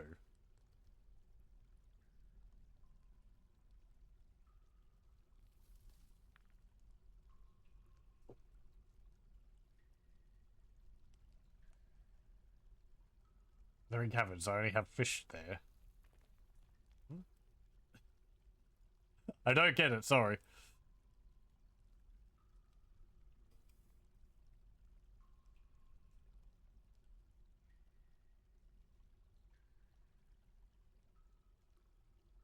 Oh, there's some hematite. With that. They'll be collecting the hematite from down here, but it will take them ages to go and get it because it's so far away.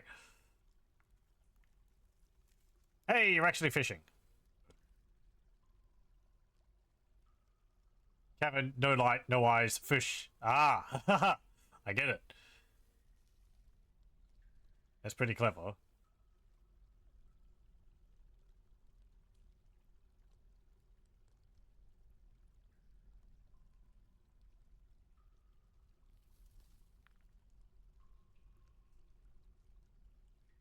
What's market site? Those undead. Oh no, the undead have gone away. We, we outweighted the undead. They left at some point. I wasn't even paying attention. The siege is gone. Hooray. Pull the lever, we can go outside again. Until they decide to try again. I was meaning to attack them. I thought they'd just stay there. That's why I was training in my military, but I guess we just stayed inside the whole time.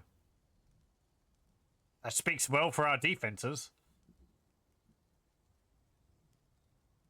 And they weren't able to path into our fortress. Let's cut some trees down out here.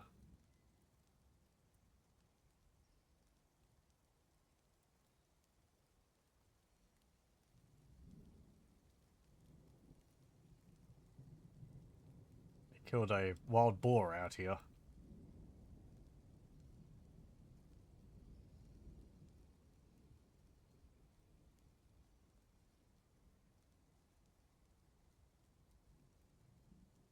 Please don't die by getting a log dropped on your head.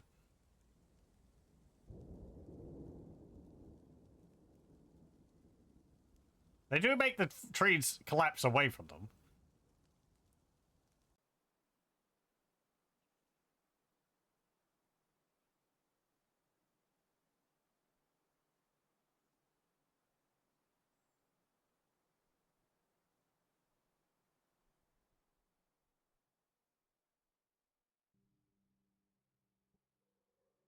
Plonk.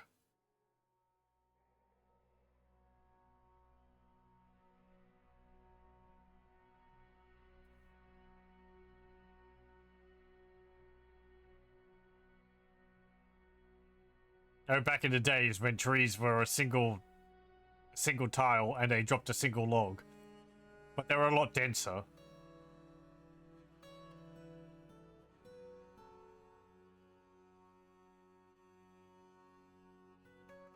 Where'd that guy go?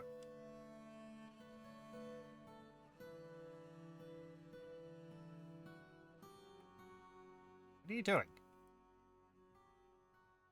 Oh, there's some living trees down here. There's a cherry tree. A hazel tree.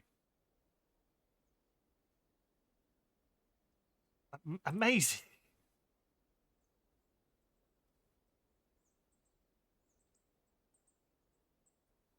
I guess you could gather some fruit from down there.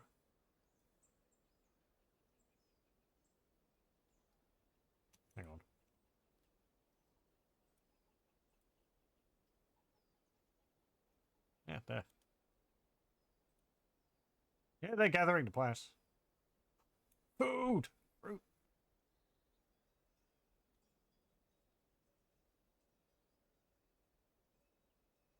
Ooh, this means that we could actually grow some outdoors plants as well.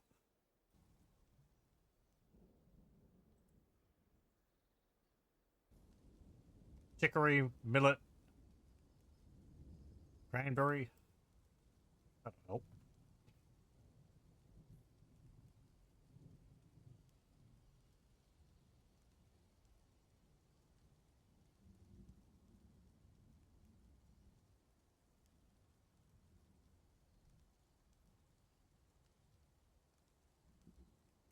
Mm.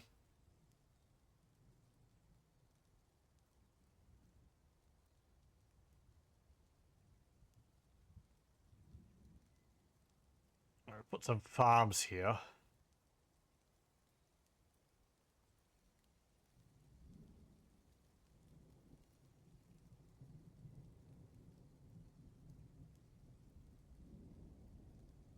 We'll be able to grow some outdoors crops. Oh, the door's still locked. Wait, if the door's locked, how are you getting outside?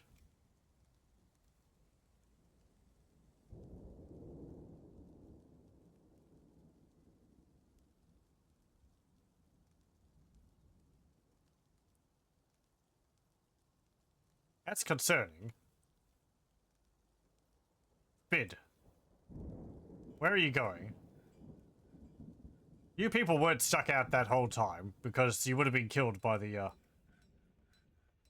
necromancer. Can't get out over there. Oh! Hang on, are you, like... I think you're, I think you're migrants. You were just stuck out there for the whole time. Okay, well, welcome to the port. Thank you for cutting down those trees.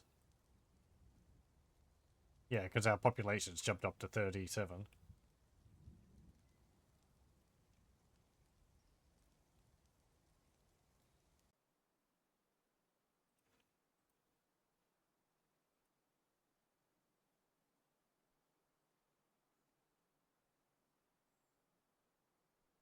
Gonna need some more bedrooms.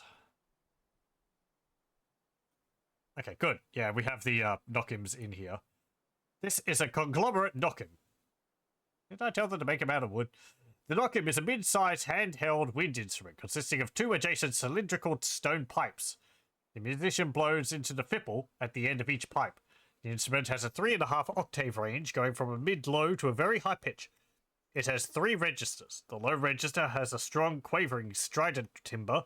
The middle register begins at mid-high pitch and has a sparkling timbre. The high register begins at high pitch and has a bright, light fluid timbre. Hooray!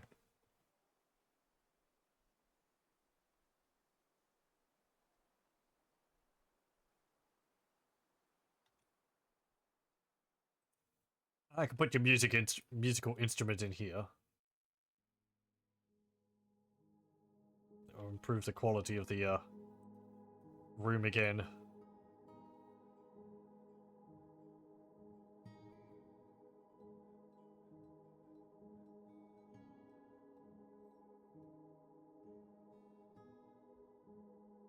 we go. How nice is this room?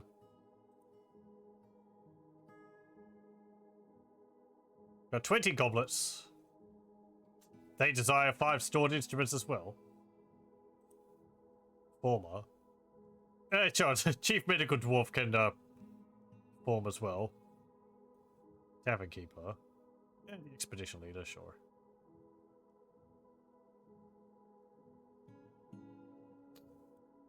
Oh, right. I'm reminded there used to be another bug. You're seeing a pattern with a lot of these things I talk about Dwarf Fortress. Where I think Tavern Keepers, you didn't want to set a Tavern Keeper because they would go around giving drinks to dwarves if they were in the tavern. But the tavern keeper didn't stop giving drinks to people, so even if the dwarf was passed out unconscious on the floor, the tavern keeper would come up and force feed them a drink. And you'd end up with them dying from alcohol poisoning. I'm pretty sure that was something at some point.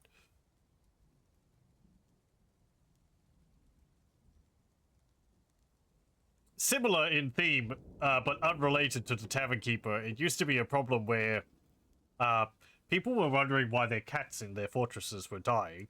And it turned out that when dwarves were drinking, sometimes they would pass out and they'd spill alcohol on the ground. And the cats would walk through the alcohol, and then they would clean themselves, which would involve licking their feet. And then they would ingest the alcohol and they'd die from alcohol poisoning.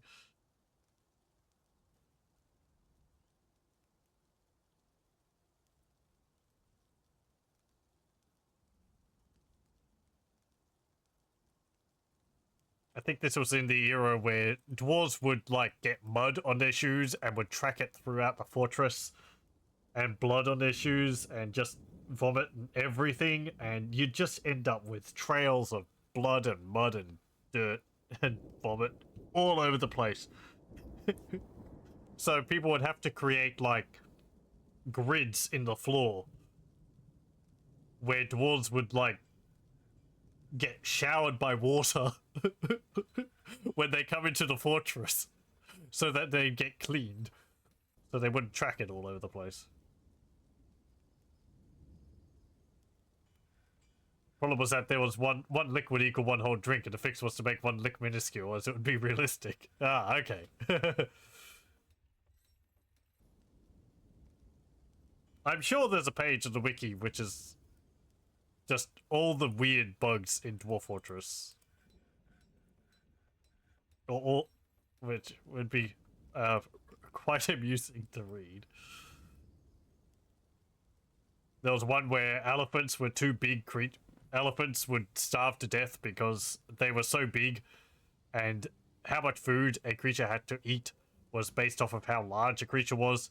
So even if they were eating 24/7, they would still starve because they couldn't ingest enough food to survive. Oh, caravan has arrived.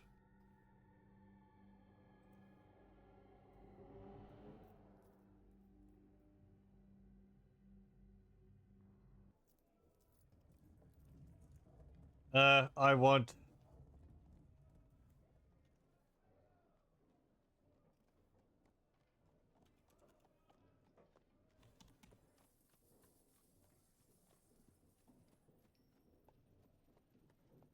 No. No. No. No.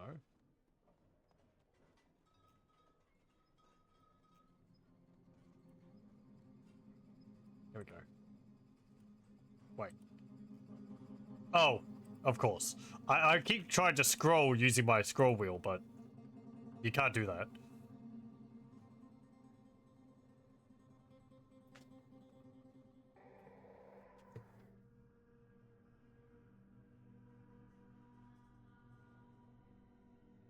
I think there was something else where dwarves would, like, get stuff on their eyes, and they'd try to wash their eyes with soap or something.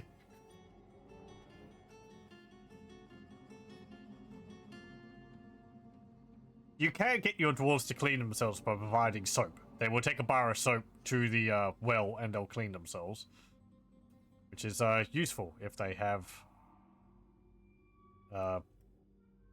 nasty stuff on them. Speaking of vomit. Someone vomited on the music instrument. Get it off. Actually underneath it. Okay.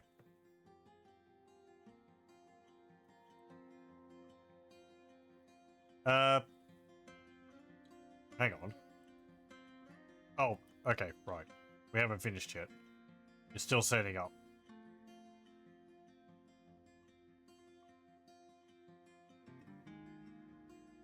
Yeah, thanks. People are growing attached to their iron battle axes.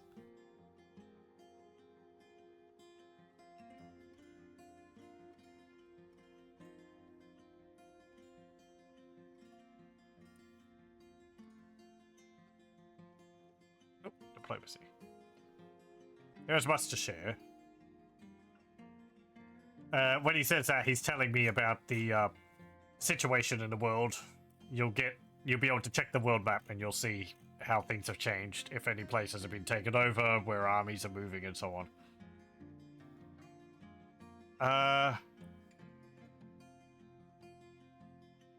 There's some trading weapons. Don't... Oh, this is... Right, this is what I'm asking for. There's not really anything I want.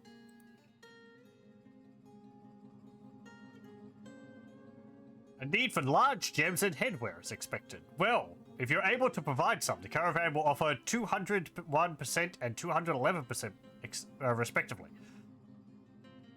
This export agreement only applies to trades next year, not with any merchants currently present. So if we can get large gems cut, we'll get a bonus for them.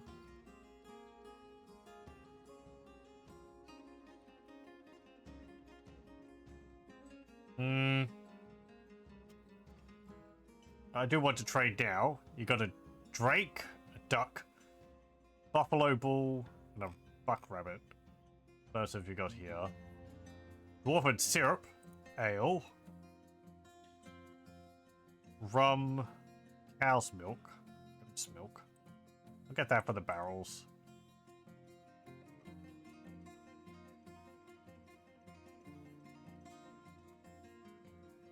I think whether a gem gets cut and it's large is just random. Probably based off of the skill of the cutter.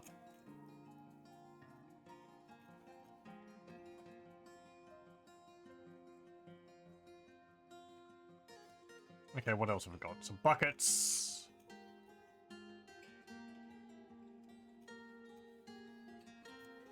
Nethercap chest. Bloodthorn chest.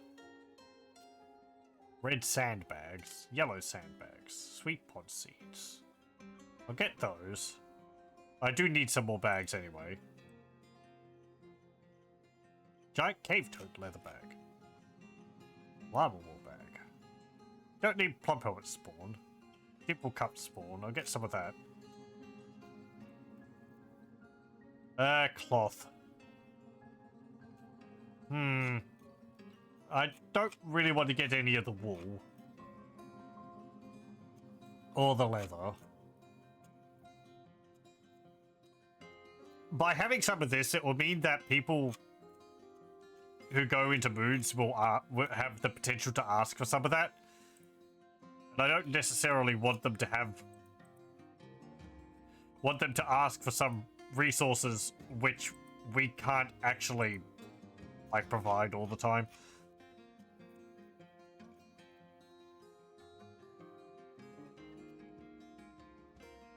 Yeah, you've got some large cut stuff. You know, I could buy those from you and maybe sell them at a profit next year.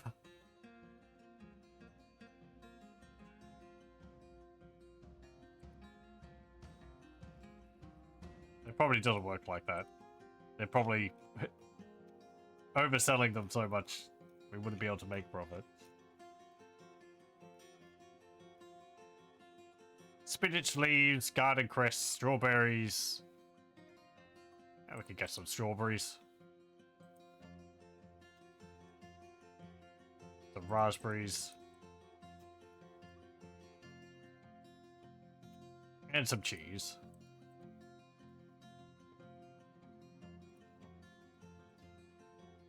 Okay. Thank you. Ah, wonderful. Thank you for your business. We bought quite a lot of stuff.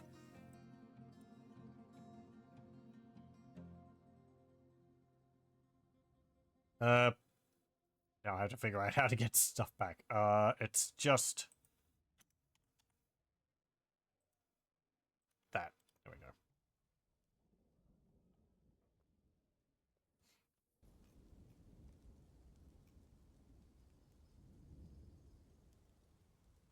Have you finished yet? You have.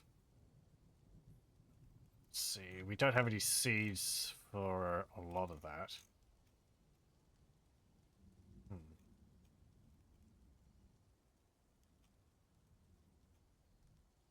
Oh, right. Plants above ground grow during every season.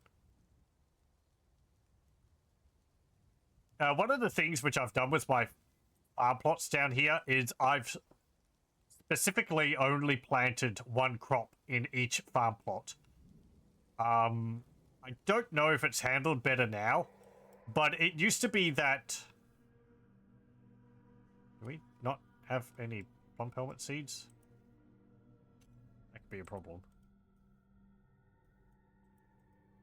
You've gone and used them all for cooking, haven't you? I was afraid of that.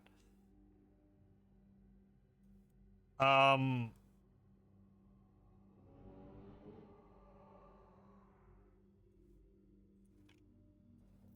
up.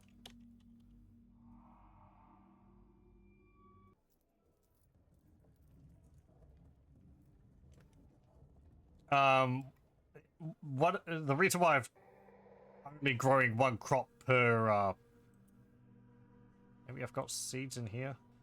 One crop per plot is it would take time for them to like sow the field and then take them all out and then fill them up with a different plant and so on. So just by having one crop in each plot, it means they're not like messing around with it. It was something like that. It like causes problems if they keep trying to plant the same things there. Now we've got that's dimple cup spawn. No, plum helmet spawn. There we go. We've got heaps. I mean that's that there.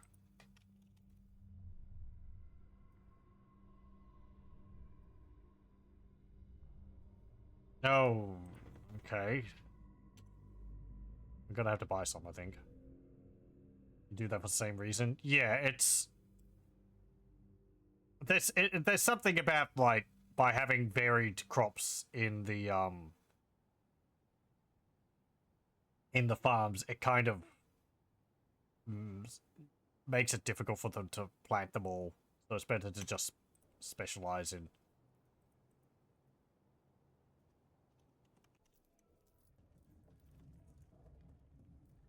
Just one in each plot. One per spawn. There we go. Get that and that.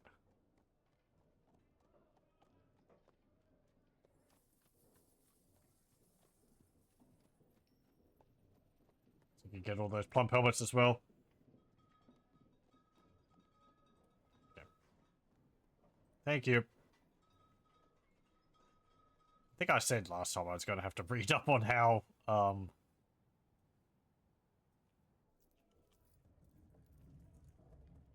how to cook foods without them just cooking all of them away, so you end up with no spawn.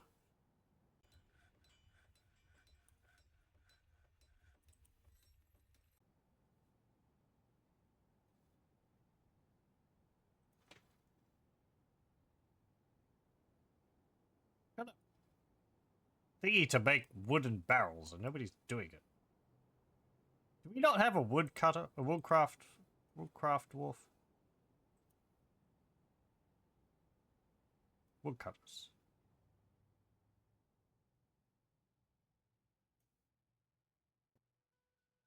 I mean, you're woodcutters. It's not carpenters.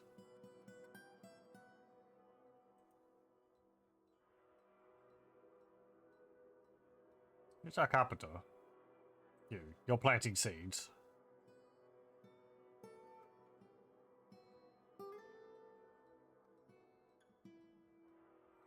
Hmm.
I think that's all fine. Okay. I think we'll save it there, and we'll continue with this next time. Perhaps.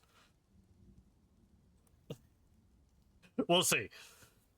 This was more just to play a bit of Dwarf Fortress. The adventure mode's coming out the next day or so we'll have a look at that.